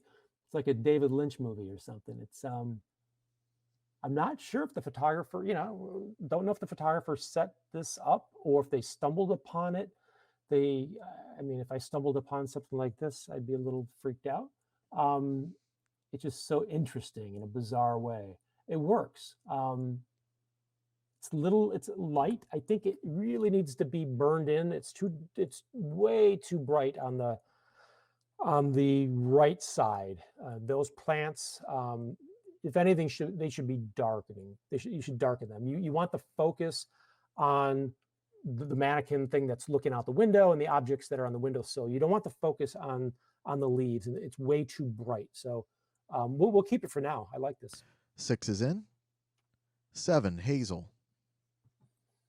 Wow, that gets your attention. Very dramatic, nicely composed too. It definitely breaks some of the rules of, not that this was posed, but it was composed and it was cropped, obviously. Rules, I mean, in terms of, subjects should have more room in the direction that they're looking. So it breaks that rule, but this is a perfect example of it being enhanced by breaking that rule. It totally works. I love just the way the beak, how it's curved down to the corner there. Unfortunately, the focus. Now, this is a subjective thing. Some folks think the most interesting focus point on this rooster would be I think is it a rooster? It would be the beak. If it's not the eye, that I have an issue with it. It's cool if it's the eye and the beak is also in focus, but if it's just the beak and the eye's not in focus, that maybe it's just a pet peeve of mine. But it's something that's kind of tried and true in the industry that you're not going to see a lot of animal photography where the eyes are not in focus unless it's completely out of the ordinary. And yeah, for those reasons, I'm going to say this one's going to be out. Number 7 is out. Number 8, multitasking. Wow, really nice color on this one. Once again, it's like, can't wait to get back to the beach. Good exposure. So there's a ton of depth of field on this one. My guess, probably taken with a smartphone, no problem with that. But that's one of the inherent benefits or issues. You can look at it two different ways of using such a small sensor. The depth of field is just insane. I think the photographer could have captured this shot in a more artistic way and still conveyed the same story. One example I could give, maybe as this gentleman walked past, maybe just focus on the legs and the shadow. How cool would that be? Where you just get the bottom of the legs, maybe the feet, and then you get the shadow. Now, granted, you still want to make sure that shadow includes a clear enough image of the gentleman reading the book. So everything kind of has to come together. But I would rather have several attempts at an image that is hard and I don't get it. And maybe on the 10th one, if it's 1 out of 10, the 10th one you get right, then 10 mediocre shots. And this is interesting. It's if this is somebody's spouse, great. It's a shot that they'll keep forever, but on its own, I don't think it holds up. So this is out. Okay, number 8 is out. 9, mum. Very striking flower there. I love the lighting too on the white flower. So I don't know if the rest of the arrangement helps with this composition. That's one thing you have to ask yourself when you're composing something like this. If it doesn't help, then get rid of it. If it's just there to distract the viewer, then it doesn't belong. There's some strange lights that are going on, or maybe reflections in the very bottom right there. That's distracting. The depth of field is too great to throw all that out of focus because of the lens that was used. You'd have to really have like super, fast lens to throw all that out of focus. Um, and I would say, if you could have, take that really fascinating flower, put it somewhere else, put it into an environment that you created that is, you know, that is going to be more unique. That's going to add more personality. This could be a bouquet that, like I said, you might not have even created. So you want to create your own. And I think taking that flower out of its element, making your own unique photo would really be nice. So yeah, for that reason, it would be out. Number 9 is out. 10, museum visitor. Wow, this has got a lot of pop to it. Very, I mean, beautifully designed museum. I don't know where that is, but that's obviously very modern, super modern design, kind of a 60s modern, with those hanging elements there. And this is also a good example. So it's a good example of using somebody else's design or creation, but putting your own spin on it. I mean, that kid there, is it the photographer's kid? Probably. Hopefully it's not just a kid wandering around in a precarious location like that. What I would say, so you might have been on vacation, this is to the photographer. If you're on vacation, obviously you got to deal with what you have. But if this is something that was set up, if this is in your hometown, or if it's someplace that you travel to, it would be much more striking to have that kid dressed in a very monochromatic, either black and white or all just too much color with the kid's outfit. It detracts from the uniqueness of that wall. And then have some, if there was something different, if the kid was just doing something, I don't know, maybe holding a balloon, or maybe have the kid hold a balloon, like a black balloon or a white balloon, because once again, you don't want to have a colorful balloon, and I'm just using a balloon as an example of an object, and then have the kid let go and, look up at the balloon as it floats away. Something like that would add a lot of interest and cleverness, and it would tell me that the photographer was in control of this. But even despite that, this is a really cool shot. So this is a keeper. 10 is in. 11, sky. Ooh, love that stare. And I think we saw sky in the black and white, I want to say, in the novice monochrome. That's nice. I mean, looks like the focus is better on this one. Everything kind of comes together. I mean, such nice lighting. That rim lighting, caused by the back being backlit, it really helps to separate the dog from the background. And the background is perfectly out of focus. I might have increased the contrast, but I think if this is the same dog from the black and white gallery that we looked at, this is a perfect example of you have enough color in here that the color's creating the contrast. If you switch this to black and white right now, it's definitely going to have to be, the contrast is going to be upped. It would be very lackluster if you turn this to a black and white without increasing the contrast quite a bit. So yeah, this is a really nice shot. I like it a lot. This is a keeper. Number 11 is in. 12, under the bloom. Under the bloom. I like how it's composed, where you have almost half of the shot with the flower, the texture of the flower, those lines that kind of lead you in or lead you out.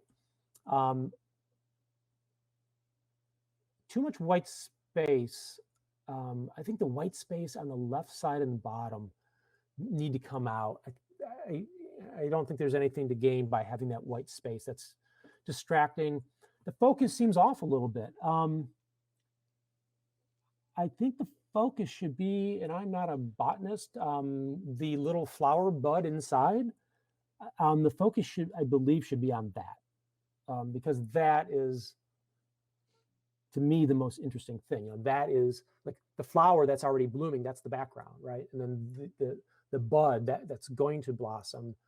To me, that is for me, the focus. And it looks like the focus is down quite a bit on the bottom of that green thing that's holding the bud. Sorry if my terminology is off, but yeah, I think this one's going to be out. Okay. Number 12 is out. 13, waiting for scraps. I love this shot. Definitely, I mean, it's got a comical look to it, or terrifying. I guess it depends, how you look at it. It's really a great example of being in the right place at the right time. It's an example of being patient and quiet. I don't know if these animals would have been startled. They look really focused on that fish. Using that long focal length lens, it does a great job of compressing the scene together, to the point where I'm trying to see. Yeah, I think it's so compressed where, the egret and the alligator, they're close, but when you use such a long telephoto lens, it compresses these things. So it gives the illusion that they're actually closer, which is really cool. Yeah, maybe I would like to see the full reflection of the egret in the water, but it's not really the focus point on this. So yeah, this is definitely a keeper. I like it. 13 is in. 14, asteroid belt. Aptly titled. I like this. Wow. So I'm not sure what type of photo manipulation is going on here. I really like the 3 water droplets on the top of this photo. I really like how, their angle, just how, how the light's hitting, what's inside, the reflection of it's not what's inside, it's water that's inside, obviously, the image that's being projected from them. The other ones look bizarrely photoshopped, I'll be honest. It's kind of cool, but I think it takes away. It seems like an obvious attempt to add more droplets. Those hundreds of bubbles, they have to be photoshopped. If they're not, I mean, then there's something really bizarre happening in nature somewhere for that to occur. So yeah, I mean, what I would do, even without those photoshopped droplets there, I would crop the bottom half off. I think it would really look cool if if you got those 3 nice droplets as they're coming down, and then just under that third one on the far right, an inch or so, or I don't know, just a little bit under there, cut that out. And even with the artificial droplets, it would still look nice. I think taking the droplets out and burning in that bottom might look cool. But yeah, I would say this one's going to be out. Okay, number 14 is out, and that is our last image. Let's get back to the catalog view and verify how many numbers we've got. 6? We have 6. Wow. That wow. was I saw 6 on my screen. I'm like, oh no, we're going to have to go back and put some back. But nope, that's a perfect 6. How about that? Yeah. Wow. So the honorable mentions. It's a tough one once again. So I'm going to say After the Storm is the first honorable mention. Nice, but it needs work. Okay, number 1, After the Storm, honorable mention. And the other honorable mention, we'll say number 6, Hamden Window. Hamden Window, honorable mention, number 6. Okay. So then we have 4th place. We'll give that to number 10, Museum Visitor. Museum Visitor is 4th place. 3rd place is going to go to number 4, Falls. Number 4, Fall, is going to be third place. Fall. Okay, 2 left. Wow.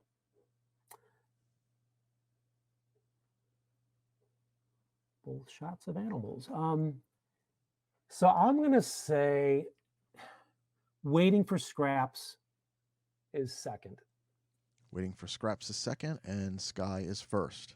Sky is first. Okay, here are your results for tonight. Honorable mention to Doug Wood for After the Storm.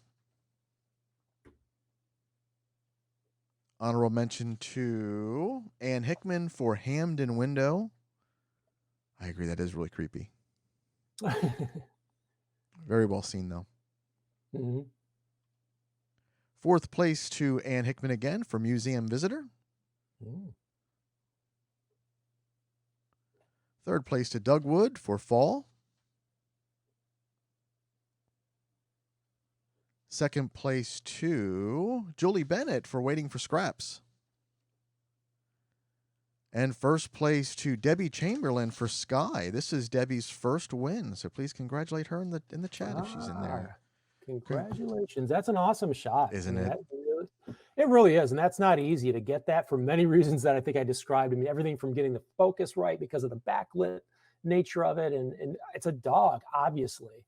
So, I mean, yeah, if I know anything about dogs, they don't stay still when you want them to. Congratulations, everyone. We're going to go over to our unlimited color. We are at 8:50 p.m. We just need to speed up just a little bit. Okay. But the good thing about this is as long as you have the time, we have the time, and anybody that might need to bounce out, they can always catch the stream a little later. Okay. Okay. Are you ready on number 1, Another Victim? Yep. Here we go. 1, Another Victim. Mm-hmm. 2, Birds Up on Lights. Yep. 3, Bubble. Mm-hmm. 4, Bullseye Wildflower. Yep. 5, Coming in Hot. Mm-hmm. 6, Coneflower. Yep. 7, Deadwood Beach. Yep. 8, Ellicala Falls, July 2020. Okay. 9, Fall Leaves. Mm-hmm. 10, Fall Reflection. Okay. 11, Fall Vista. Mm-hmm. 12, Santa's Workshop. Okay. Actually, that was 11A, and 11A was Fall Vista. 11B was Santa's Workshop. 12 is Falls by Night. Okay. 13, Fire Museum. All right. 14, Hornet Tribute. Okay. 15, Inner Harbor. Mm-hmm. 16, Last Cast. Okay. 17, Lily. Mm-hmm. 18, Mixed Drink. Okay. 19, Pollen Time. All right. 20, Priscilla. Okay. 21, Room with a View. Okay. 22, Sandhill Crane. Okay. 23, Shiara. Okay. 24, Spring Storm. All right. 25, Sunset from the Ruins. Mm-hmm. 26, Superior Sunrise. Okay. 27, Wall Pano, Berlin, Maryland. Okay. 28, Watching the Falls. All right. 29, Web of Solitude. Okay. 30, big water lilies. All right. 31, bubble. Okay. And that is it. Go back to the beginning. Just want to double check the numbers here. The 32 photos. Okay. We're back at 1, another victim, and whenever you're ready. All righty. So another victim. What a great shot. Yeah, it's another shot that's, obviously kind of comical. I love the sense of humor that's in this. And just waiting around for, a bird to fly close enough where you could get that shot. Very, very cool. Yeah, this is a keeper. 1 is in. 2, birds up on lights. Nice composition, nice exposure. I like how the pole's coming, from the bottom left up there. I would still crop, not to nitpick, I would crop a tad off the right side so that pole starts right in that corner. I think it needs something of more interest. If the birds, hypothetically, if the birds were startled, like if you're ready to take this shot, and I'm not saying you should, fire something to startle the birds, but if they were startled and all of a sudden flew out from that center, what an awesome shot that would be. Sometimes all you have to do is wait. You wait long enough, birds, they're freakish by nature. They will just get startled and you never know what's going to happen. So, but I think it needs something like that. It needs another element, something that's going to keep you wanting to look at this photo. It just doesn't hold my interest that much, although it's nice, but I have to say it's out. Okay, number 2 is out. 3, bubble. Wow, this is spectacular. I mean, I love this type of experimental photography with, especially, the macro lens, nice contrast. The colors, they really pop. Yeah, I mean, it's one of those surreal type images that, it is what it is. It looks cool. I like it. Let's keep it. 3 is in. 4, bullseye wildflower. Speaking of popping colors, I mean, although the color of the flower, full disclosure, that's one of my least favorite colors. That fuchsia color kind of drives me crazy. If I had taken this shot, I would have gone into Photoshop and changed the color of those leaves just because they rub me the wrong way. But from a very objective point of view, this is really well done. I love the symmetry. If you look at the detail in the middle of that flower, the symmetry is perfect. I think, once again, it could use maybe another element, something. It could, a bug crawling on the leaf somewhere. But it's still really cool. We're going to keep this. 4 is in. 5, coming in hot. Coming in hot. Wow, great capture. Looks backlit, which is also, once again, not the easiest to nail focus when something is backlit like that. And the timing was perfect.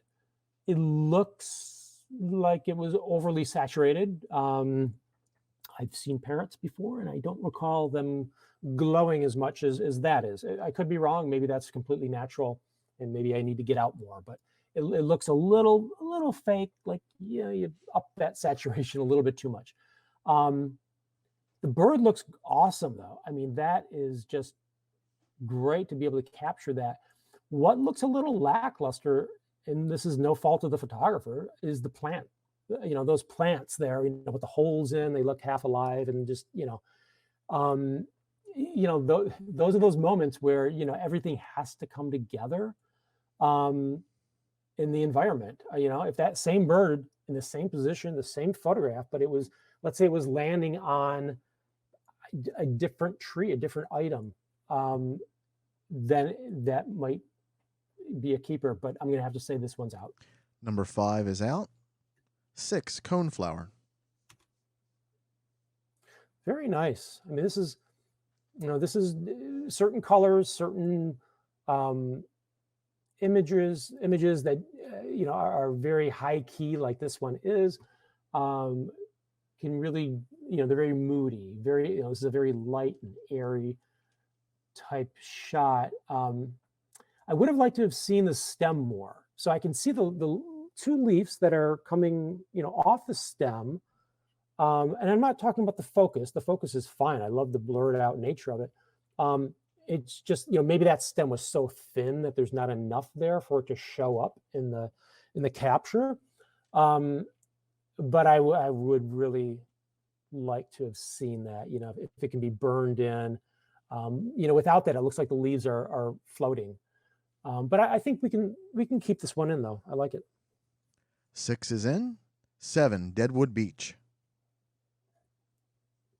Deadwood Beach. Wow, I love the toning on this.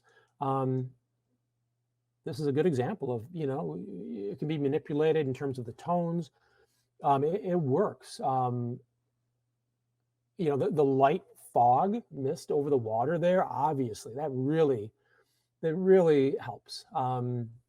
We don't get a whole lot of fog around the DMV area. So, when it does, I'm always making sure to go out and take advantage of that. But yeah, that looks really nice. It's a little heavy-handed with the processing, but like I said, if it works, it works, and I think it does. A couple small changes. That blue sky that's coming through, and I know people are going to think if they've listened to this long enough that I'm really anti blue sky, but it doesn't work here. That is very distracting. And all you got to do is put your thumb over it, with one eye closed, and it enhances the photo by getting rid of it. It's such a small amount and it doesn't add to the photo.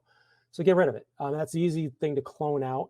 The only other thing that could have added more interest to an already very nice photo is those pieces of deadwood there. If there's one where the photographer was like that distance, it would have been really cool to maybe use like a stacked focus where you're getting, a lot of focus on a foreground piece of wood, and then you're still getting obviously the same focus in the background. That would really intensify the interest of this shot. That big piece of wood that is just left of center towards the bottom, that's a little distracting. Like if hypothetically you could take that and pull it, 30 feet towards the camera and focus on that, and then, like I said, do a stacking focus. That would really be cool. But like I said, I'm kind of nitpicking, and this is all hypothetical stuff. This is definitely a keeper. Number 7 is in. 8, Ellicala Falls, July 2020. Wow, nice. That swirling water. I mean, it's enough to get the blurring of the water, obviously, with that slow, like a half a minute exposure. But to get that swirling water, and the photographer must have known, I'm assuming, that they would get that effect. Because without that effect, there'd be no point in having that pool of water in the front there. That would be, it would just be pointless. It'd be a distracting part of the image. But having that swirling water there, and there's actually 2 swirls going on, that's awesome. Yeah, this is a keeper. 8 is in. 9, Fall Leaves. Wow, that's very dramatic, especially with the raindrops on there. We had a lot of nice fall colors this season, but yeah, having the raindrops on there just brings out the saturation, the lushness of those leaves. Super, it's super sharp. Certainly nice enough to frame and put on your wall. It's not the most original shot that I've seen, but it's still lovely. I just don't think it's. There's other shots that utilize, the autumn colors. I think a little bit better than this. So this one's going to be out. Number 9 is out. 10, Fall Reflection. Fall Reflection. So the exaggerated colors of fall. Nice. I mean, it's so much in photography, like in art, is subjective. I would like to see the before shot also. You get some really cool, reflections going on. Um, the I'm a little confused about well, the exposure is fine, actually. It was probably, I'm sure it was on a tripod. Um, it's a little too heavy-handed for me in terms of the post-production. It reminds me of when I first got into Photoshop, and there's nothing wrong with this at all. But every photo that I had taken, I think, leading, probably 2 years leading up to the point where I got into Photoshop, I went back and I took every one of those and ran them through some sort of filter and did some sort of craziness with them because it was such an awesome thing to see. But after a while, you realize it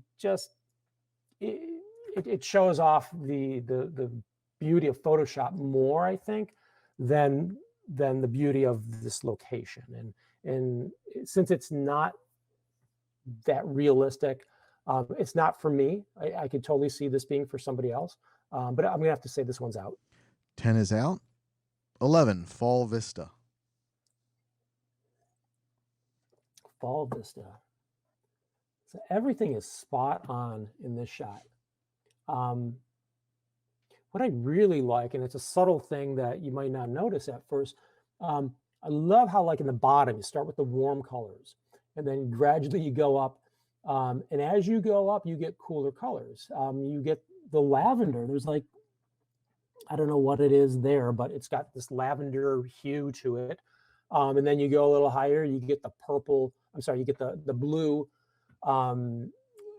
blueness of the rocks there, of the mountain, sorry, which is a reflection of the sky, obviously, but I think it was processed perfectly. I mean, this shot, it really works. I like it. It's a keeper. 11A is in. 11B, Santa's Workshop. Santa's Workshop. So a shot like this obviously relies solely on the subject that they're photographing, obviously, and the available light. I don't think they augmented the light at all. It's well done for what it is. I mean, it appears to be some type of motor, obviously, and I don't know if it was part of Santa's workshop or part of Santa's. I don't know what it was, and where it was taken, but I mean, it's neat. I could tell the photographer has got some skill level doing it. He knows how to shoot. I'm looking at the exposure. I love the fact that he wasn't afraid to shoot that wide open. It's a sharp image, well executed.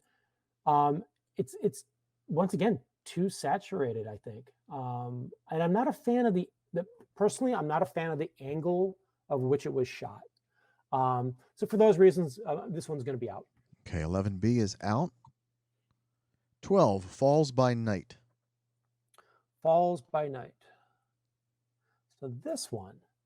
So this, the cool thing about this, even just the falls at night would have made this a really nice shot. I mean, those colors, I mean, the blues and the browns that are kind of intermingling there, and all those different tones in the foreground, the green, and obviously there was some dodging. I'm sure there was some burning in there in Photoshop. But even if it was the bottom half of this image, it would make for a stellar, amazing shot. The fact that you got, it's combined with astrophotography, you got the Milky Way in there. That really makes for a stunning shot. So this one is definitely in. 12 is in. 13, Fire Museum. Fire Museum. So I'm assuming this is probably part of an old fire truck. I don't know. It almost, with all those gauges and pipes, it looks like could be an old espresso maker. I don't know. But very cool. I mean, I love the fact that it was shot with selective focus, but with the light of the lantern. I don't know if there's any other light that is being used to illuminate it. Maybe there is. Probably there is, but it works. And I love the fact that lantern was added. it adds a lot of warm colors. Um, it's a little bit too, um, I think the angle could have been better. Selective focus was used. It looks like they're focused on on either with the gauge that's in the middle or the lantern. I would have got in closer. I would have totally got in closer. It looks like a 20 millimeter lens. I would have shot that. If you're hand holding that at a fifth of a second, that's awesome. You obviously are not a coffee drinker, but um, I would have gotten in closer. Maybe have the lantern the main focus and have all those gauges and pipes in the background. Um, so yeah, it's nice, but for those reasons, it's going to be out. Okay, 13 is out. 14, Hornet Tribute. Hornet Tribute. This is nice. The first thing that I see, it's one of these things, I'm 55 years old and, I've been a photographer for all my adult life. And I've learned a lot of things, the basics when I was younger, of course, and you learn certain things. And some things stick with you that shouldn't, because like I said before, some rules are meant to be broken. Other things stick with you, and for whatever reason, for good or bad, you just can't shake them. And the one thing that I have a problem with is these jets are flying kind of out of the image. There's two things. They're flying out of the image, and the lines that are leading you to, the vapor trails that are sort of leading you, those lines that are leading you to the jets. This photo would have been better had it been flipped. What I mean by flipped, picture it like a slide, transparency. You literally flip it over, not upside down, but over. So those jets are now, they're on the left. I'm sorry, the vapor trails are leading on the left. The human eye, when you look at a photo or a piece of artwork or anything, the human eye, and I don't know the reason why, the psychology behind this, or the physiology behind this, but the human eye typically starts with the lower left and moves up to the upper right hand corner. So when you're putting elements in a photo together, and obviously this is out of the photographer's control, but you typically, if you have lines leading, you typically want to start with the left hand side. You want them to start on the lower left or at least the left hand side. So flipping this image, which you could totally do because there's no text, there's nothing that would give away the fact that you flipped it, I think would have enhanced it. There's a couple other things. I do love that the, what do you call it? The tower, the control tower. I think that adds a lot of interest in here. But I'm going to have to say this one's going to be out. 14 is out. 15, Inner Harbor. Inner Harbor. Literally my last night before COVID hit was at Inner Harbor. Went to the Hippodrome, saw a great show, and then over at the Cheesecake Factory at Inner Harbor here. So lots of great memories. This is a nice shot. I mean, well executed. Obviously they were using a tripod. I don't know if they're using a star filter. I mean, there's some lenses that just have that ability at a certain aperture. This was shot at f8. Usually it's not at f8. Where you get that star effect. It's usually f16, something like that. So maybe it's a star filter, which it looks cool. I mean, it's a dated effect to add. It's a dated filter. It's kind of like a soft focus filter in portraits. Nobody really uses them anymore, but who am I to say? I mean, I think it looks cool here. I like this. I definitely. The only thing that I will say, what could have been done to make it look a little bit better. If this shot were taken, I don't know what time at night it was taken. It could have been at any time, obviously after the sky was pitch black. But if you would have taken this maybe 30 minutes after sunset or a little bit longer, where there's still a little bit of ambient light left in the sky, because this is a long exposure, it would have picked up a little bit of that light. And I think having some of those colors in the sky, even if they were faint, that would look cool. But this one's a keeper. 15 is in. 16, Last Cast. Really nice shot. Simple.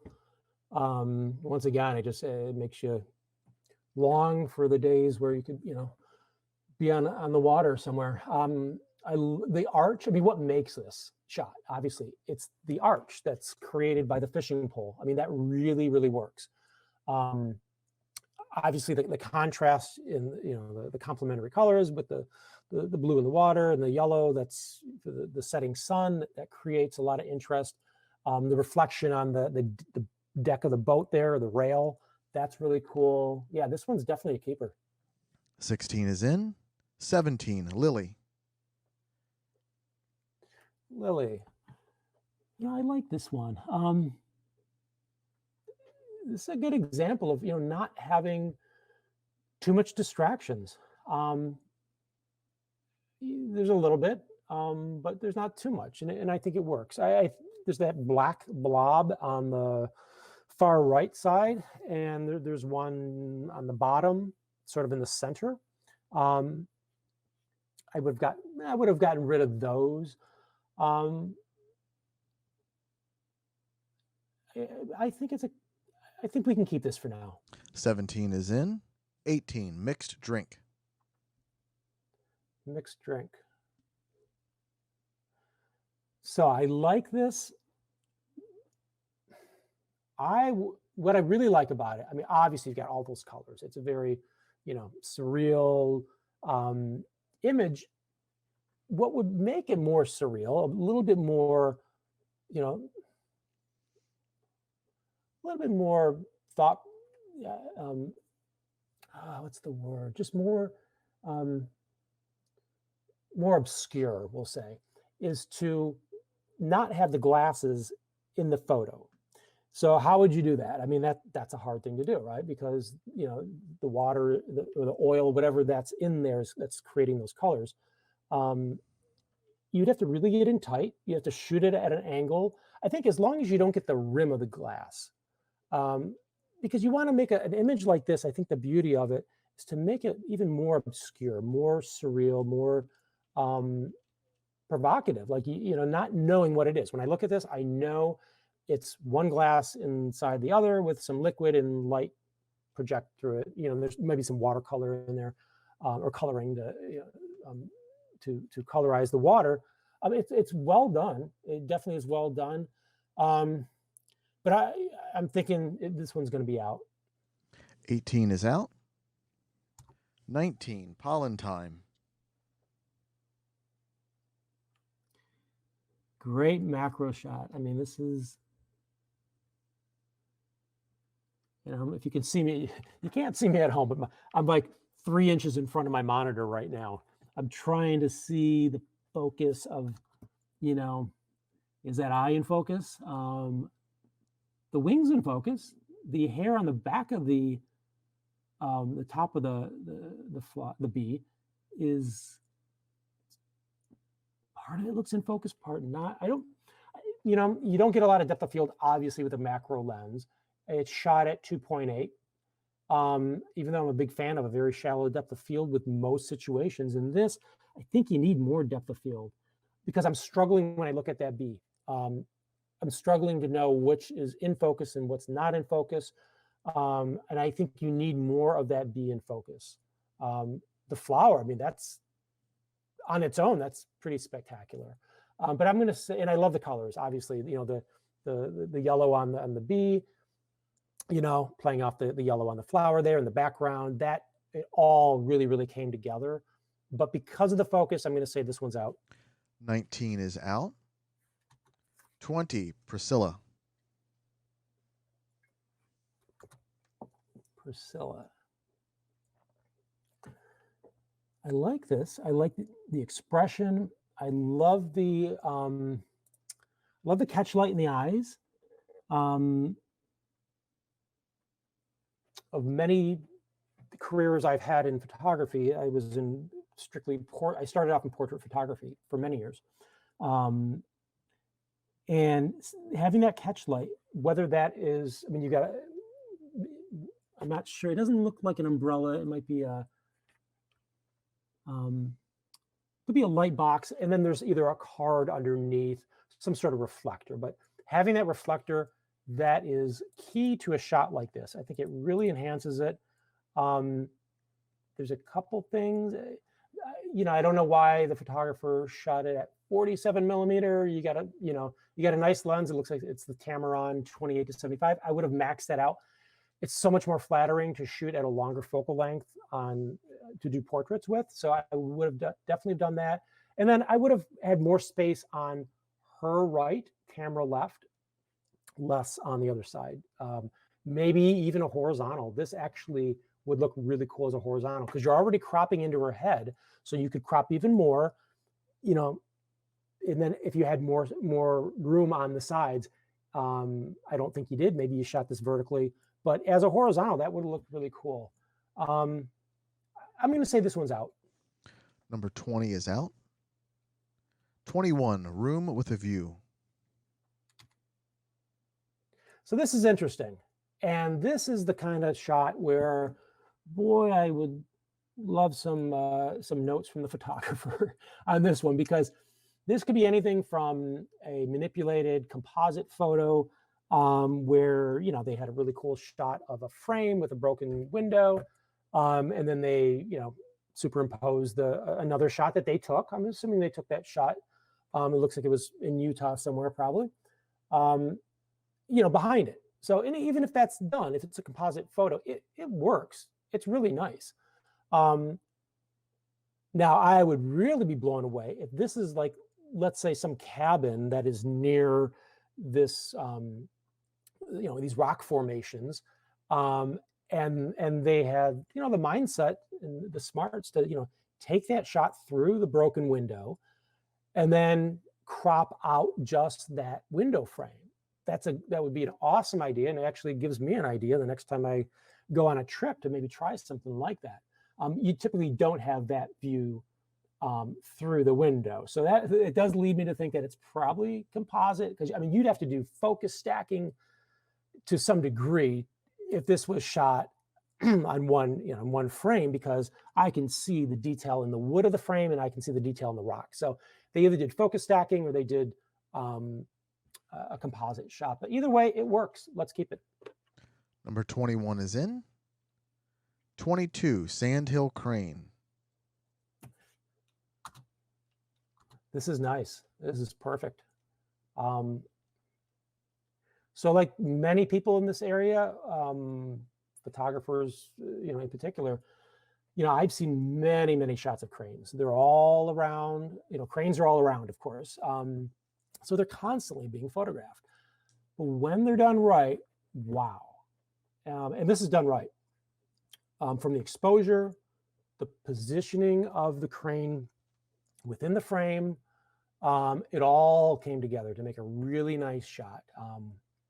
Obviously, let's face it, great gear helps. This was shot with a massively expensive lens, it looks like. But I can tell if this photographer knows what they're doing. Even with a cheapo lens, they're still going to get a really good shot. Yeah, this is definitely a keeper. 22 is in. 23, Shiara. Shiara. Nice.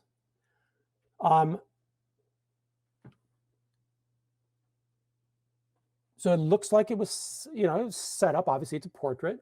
It looks like they used some artificial light. I don't think that's window light. The catch light in her eyes looks too small for that. I could be wrong. I think an additional light, a little tweak, from the hair, a hair light, if you will, or something behind her that separates her hair from that wood, which those tones are very similar. So you want to separate that a little bit. But the other slight problem I have with this one is her right shoulder is too prominent in this photo. It would change her pose, but I would try to get her to lean over a little bit. When you're doing portraits, whatever's closest to the camera appears the largest. So you want to diminish that by always making sure that the face, there are exceptions to this rule, but when you're doing a standard portrait, make sure the face is the closest thing to the camera if you can.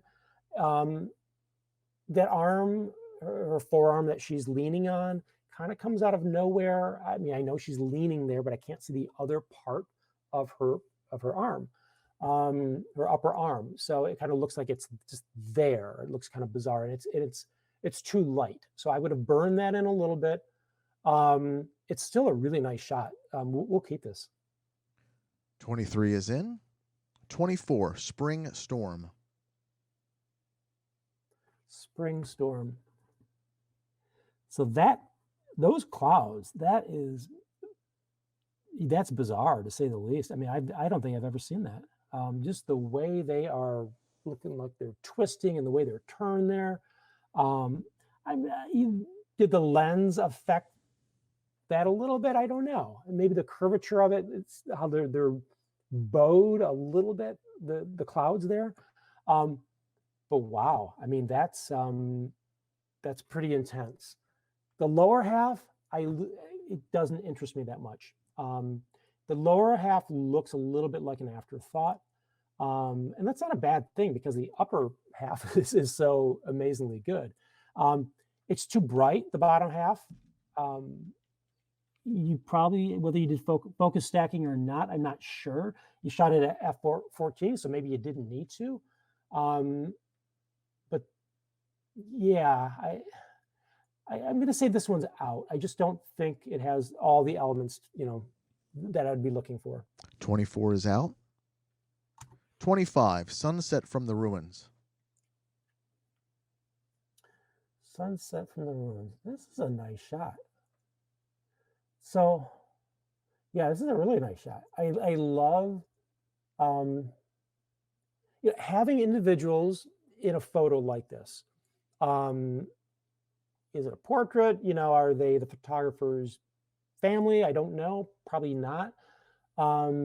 If so, the photographer really knew what they were doing, setting it up like that and doing a silhouette. But yeah, having people in a shot and having them look interesting enough. When I say interesting enough, I'm not talking about expression here. I'm talking about just their angles. You can see the silhouettes don't always work, but when you can see between, the gentleman in the middle there, looks like a gentleman, you can see between his arm and his body. You can see the gentleman on the left. You can see, the leg going up. That's interesting. It looks like the bottom half was dodged, maybe a little bit too much. It's not natural to see that much detail, and it looks like it's starting to break apart a little bit, the image. Like maybe it was overly dodged, like that bottom half was really brought up. I love the fact that you can see those posts. I think that's essential to this shot. It kind of doesn't make it, but it really adds depth. But I would darken that a little bit more. And that white post that kind of goes through the middle, you can't get rid of it. I mean, you could, I suppose, but at least darken it a little. Yeah, it stands out too much. Overall, very nice shot. Definitely a keeper. 25 is in. 26, Superior Sunrise. Fantastic. I mean, this is great shot. Perfect timing. Perfect timing. I also, with the positioning, of the sun on the edge of the rocks there, so you get that star effect. Only problem I have with this one, too much saturation. I love those. I don't know if those are red leaves on the bottom left. It looks like. If they are, that really intensifies the image. I just don't think it needs to be that intense in terms of the saturation. It was obviously pumped up a bit. I don't mind the glare, the glare that's coming into the lens there. It's kind of cool, actually. It gives it a little bit more excitement. This is a keeper. 26 is in. 27, Wall Pano, Berlin, Maryland. Wall Panel, Berlin, Maryland. Okay. Nice. I mean, it's a clever shot. Definitely a panel. Once again, I said this earlier, it is a cool take, and it is original in the sense that you're taking somebody else's artwork, painting, illustrations, and you're putting a little bit of a spin on it in the sense that you're doing the panoramic shot. I just don't see enough. I don't see enough of the photographer personalizing it, making it their own. They're documenting the shot. Whoever did the artwork, they would love to see that. Um, and I'm sure that photo could be hung inside, if that's a school or wherever that is, inside the venue. But I would have to say this one is out. 27 is out. 28, Watching the Falls. Watching the falls. So this is another one that, so I like it. I like the composition. Obviously, you know, the very slow shutter speed, 1.5 second. It was shot ISO 100. That's perfect. It really works. Like all the elements are here. The glistening of the rocks on the top and the side, the right side and the top, the bottom. So yeah, it works. So what doesn't work for me, well, I should say what doesn't work for me may work with the photographer, and that's whose opinion matters the most sometimes, because this photo, you know, is that the photographer's husband or brother or son, you know, then, or is it the photographer? You know, once again, a lot of photographers have camera, you know, remote camera triggers. So it could be the photographer that took this shot. And that is an extremely, you know, meaningful photo if the photographer knows that person. If the photographer doesn't know that person, then I have a problem with it. The whole reflective nature, you know, man looking at, you know, contemplating life kind of thing, it's very cool. Like I said, if you know the person or if you are that person. But if you're the viewer, especially considering he's got some green, very reflective, you know, day glow fluorescent green patch on his on his shorts there, that's distracting. I would say if you got rid of the guy in the photo, then I would really like it. You know, it would look beautiful hung on anybody's wall, especially if you know the guy. But if you don't, I would say Photoshop him out or have him do something interesting. Staring at a waterfall to me is not interesting. If he was jumping into the water, even though it's a, you know, over a second exposure and he would be blurred beyond recognition, that would still look cool. But for those reasons, yeah, I think this one's out. 28 is out. 29, Web of Solitude. Very nice. I would like to have seen the subject look up at the camera, at least with one eye, you know, maybe keep the right eye closed, open that left eye looking, you know, menacing kind of into the camera, but very cool. I love it when people stage these photos and it works. I like, you know, the bottom of the cotton is all blurry. It's not due to motion blur. This might be a manual lens. Very shallow depth of field, so very cool. I only say it might be a manual lens because the metadata is not on here, and it's a really shallow depth of field. So yeah, I think this one's a keeper for now, definitely. 29 is in. 30, Big Water Lilies. Big water lilies. Oh, these are cool. So I don't know if this was taken at Kenilworth Aquatic Gardens in DC. I've been there. I've seen these. These are awesome. If you haven't been there, it's definitely worth going to. They're just spectacular to see these things, and the photographer did a great job capturing them. I mean, the one thing that I see is, and the exposure is tricky because you got so much light going on, and you know, reflective light. I would say burn in the bottoms, the bottom of those lily pads. They're too bright. You know, the one on the left side. So if you're looking at this photo on the left side, the one on the top, not the very top, but the one on the left side. That seems to be a perfect exposure for the lily pad, the bottom of it. It's not too bright, not too dark. It's just perfect. I would like to see that a little bit more uniform in each one of these. But other than that, it's a spectacular shot. I like it. We're going to keep this one in? Let's keep it. Yep. 30 is in. 31, bubble. Bubble, bubble. Okay. So this is neat. I like the minimalist nature of this shot. Um, so the title is Bubble. So I'm going to assume that this is a soap bubble. I think it needs more context though. I love abstracts, but I think this needs something more. Um, is this one image? Is it a composite? That would be a question I would have. If it's a composite image, I don't know why the photographer would choose to put the bubble on like a sky image. I mean, I get it, the nature of bubbles, being outside in the sky, but I don't think it works because there's not enough contrast. And you need something, I don't know. If it's going to be the sky, make it like a sunset where you get the yellow and you get the complementary colors or something like that. But without that and without the context, yeah, I think this one's out. Okay, 31 is out, and I think that's it. That is it. Let's go back and see what kind of damage we did here. I feel like I left a lot in, which I did. We have 18. We need to get down to 7. Okay. It's a little much to do everything on a thumbnail screen, or if we can go through again one more time. Let's do that. So we'll go through the ones. Yeah. Okay, let's start at number 1, another victim. We'll just do quick ins and outs. Keep. 1 is in. 3, bubble.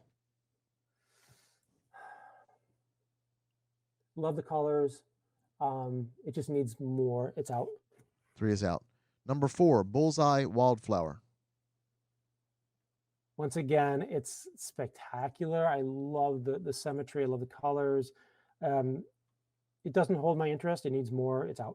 Number 4 is out. 6, coneflower.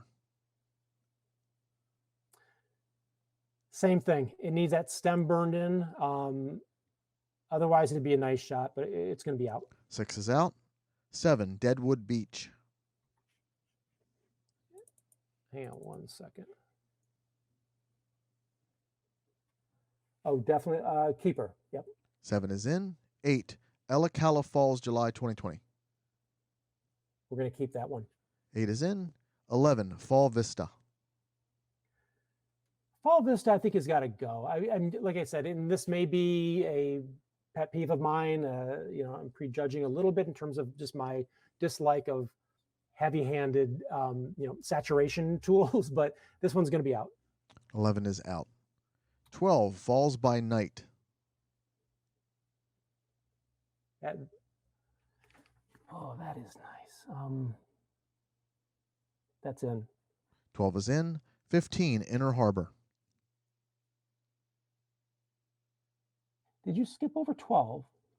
Oh, no, that's the one. Falls at Night is 12, yes.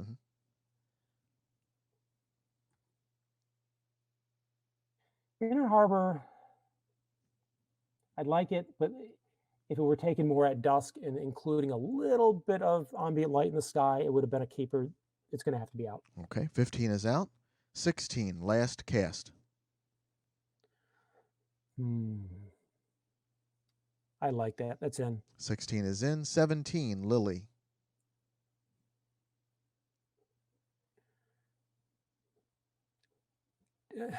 It's really well executed, but at the end of the day, it's just a flower. In terms of it needs a little bit more excitement, something to keep me focused on it and the viewer, engaged. But it's got to be out. Yeah. 17 is out. 21, Room with a View.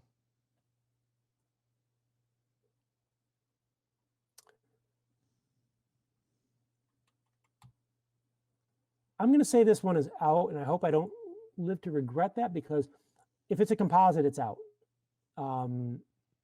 Composites are fine, but if it wasn't a composite, then I'm sorry to the photographer. And you really nailed it, and that was very, very cool that what you did, if that is one single image. But I doubt it, so it's going to be out. 21 is out. 22, Sand Hill Crane. That's in. In. 23, Shiara. Shiara is in. 23 is in.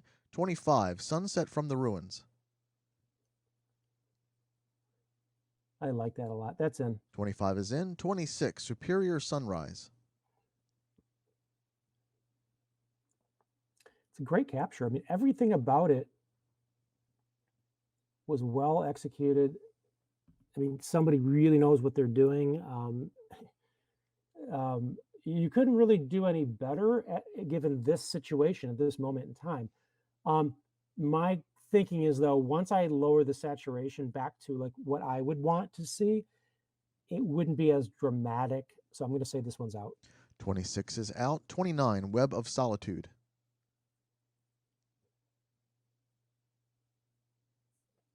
I like it. That's a keeper. 29 is in. 30, Big Water Lilies.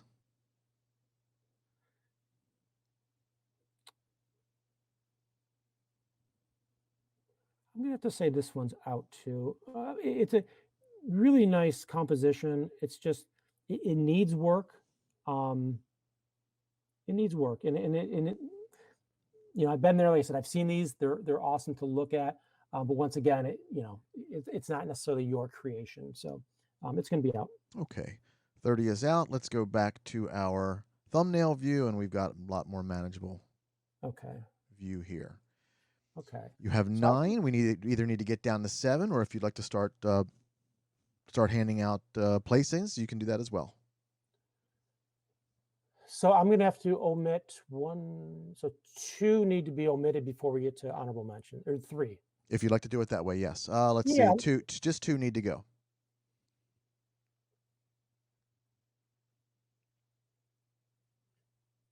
So let's. Number 16 is going to go. 16. Which one's that? That is Last Cast. Last Cast. Okay, that one's out.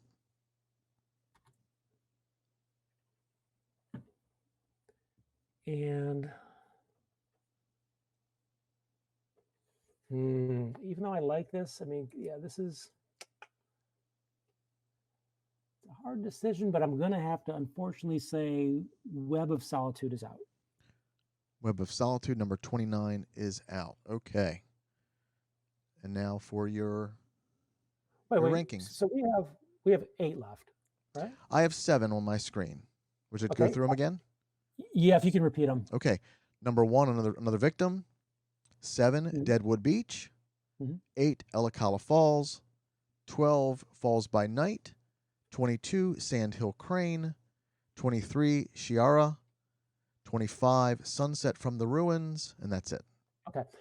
So the one that I didn't, this is interesting because the one that I didn't omit was 11A Fall Vista, but that would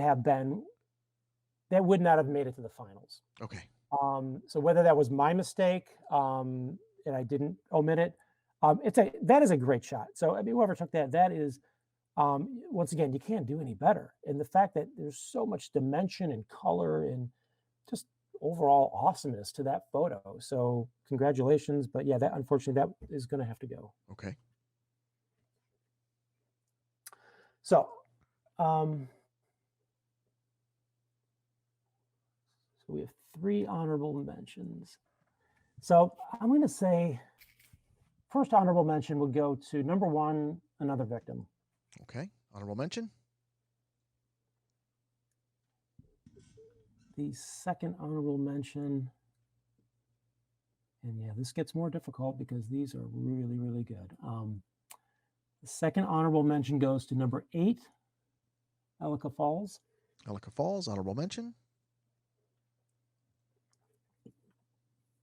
And the third honorable mention would go to number 7, Deadwood Beach. Deadwood Beach, honorable mention. Okay. So we have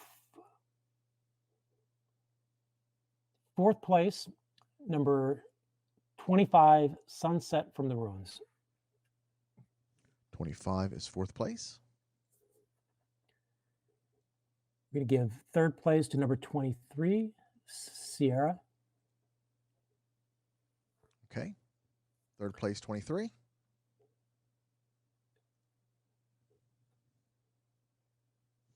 Wow, both of these are amazing shots, but I do have to choose. So um, I'm going to say second place goes to number 12, Falls by Night. Second place to Falls by Night, which means first place to Sandhill Crane. Let's go through the winners. Honorable mention to John Milliker for Another Victim. Mm-hmm. Honorable mention to Christine Milliker for Ellicala Falls. Mm-hmm. Honorable mention to David Joyner for Deadwood Beach. Mm-hmm.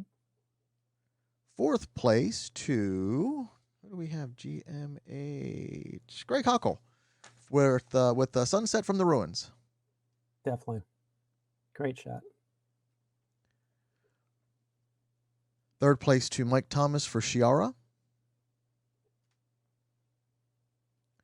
Second place to Chuck Gallegos for Falls by Night. Mm-hmm. And first place to Kathy Hockle for Sandhill Crane. Congratulations, everyone. If you placed either first through fourth or honorable mention tonight, please make sure you share your images on the Facebook group. Give us a little bit of information where you shot them from, a little bit of information from the photos. Do we have a couple minutes if anybody has any questions, Scott? Certainly. I got some time. If anybody would like to ask Scott any questions, please get them into the Facebook chat as soon as possible. We do want to wrap this up pretty quick. Scott, in the meantime, where can people find you online? Well, my website, lifegallerystudio.com. That's my website. It is a company website, but you can always contact me. Go to the contact page. I get those emails directly to me. I do have I'm actually putting together a new site that is a little bit more diverse. So Life Gallery Studio, the company is geared mainly towards weddings. I've got a very diverse background, so I'm putting together a new website that kind of reflects that. Perfect. And then I've got some personal stuff on my Instagram, which is just scott.dujardin. But yeah, either way. I'm going to type that in, Scott.Dujardin. See if I can put that in the chat as well. Let's see. I don't know if I can pull Instagram up on here. Let me try one more time. Instagram.com.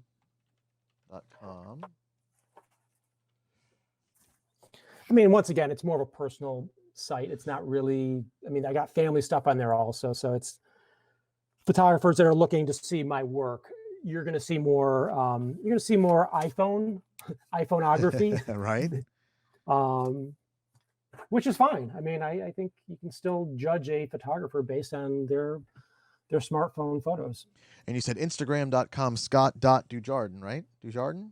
Correct. Yeah. Okay. Dujardin. I'm going to paste that to our chat as well. I just wanted to make sure I got you and not some weird random guy on the internet. Huh. Perfect. Well, I don't see any questions. So, Scott, I want to thank you so much for joining us tonight and giving your expertise to our very talented club members' photographs. Oh, it's my pleasure. I had a lot of fun. Definitely, thanks for inviting me. And if anybody has any questions in the future, they know how to contact me. And if you need help in the future, you know how to reach me. Perfect. Thanks again, Scott. Thanks everybody for joining us tonight. Thanks everyone for submitting, and we hope to see you tomorrow at our fundraiser for Brian Baru. If not, keep an eye on email and Facebook for upcoming events. All right. If you could hang out a little bit, Scott, let me send our stream to credits, and I'll be right back. Excellent. Good night, everybody.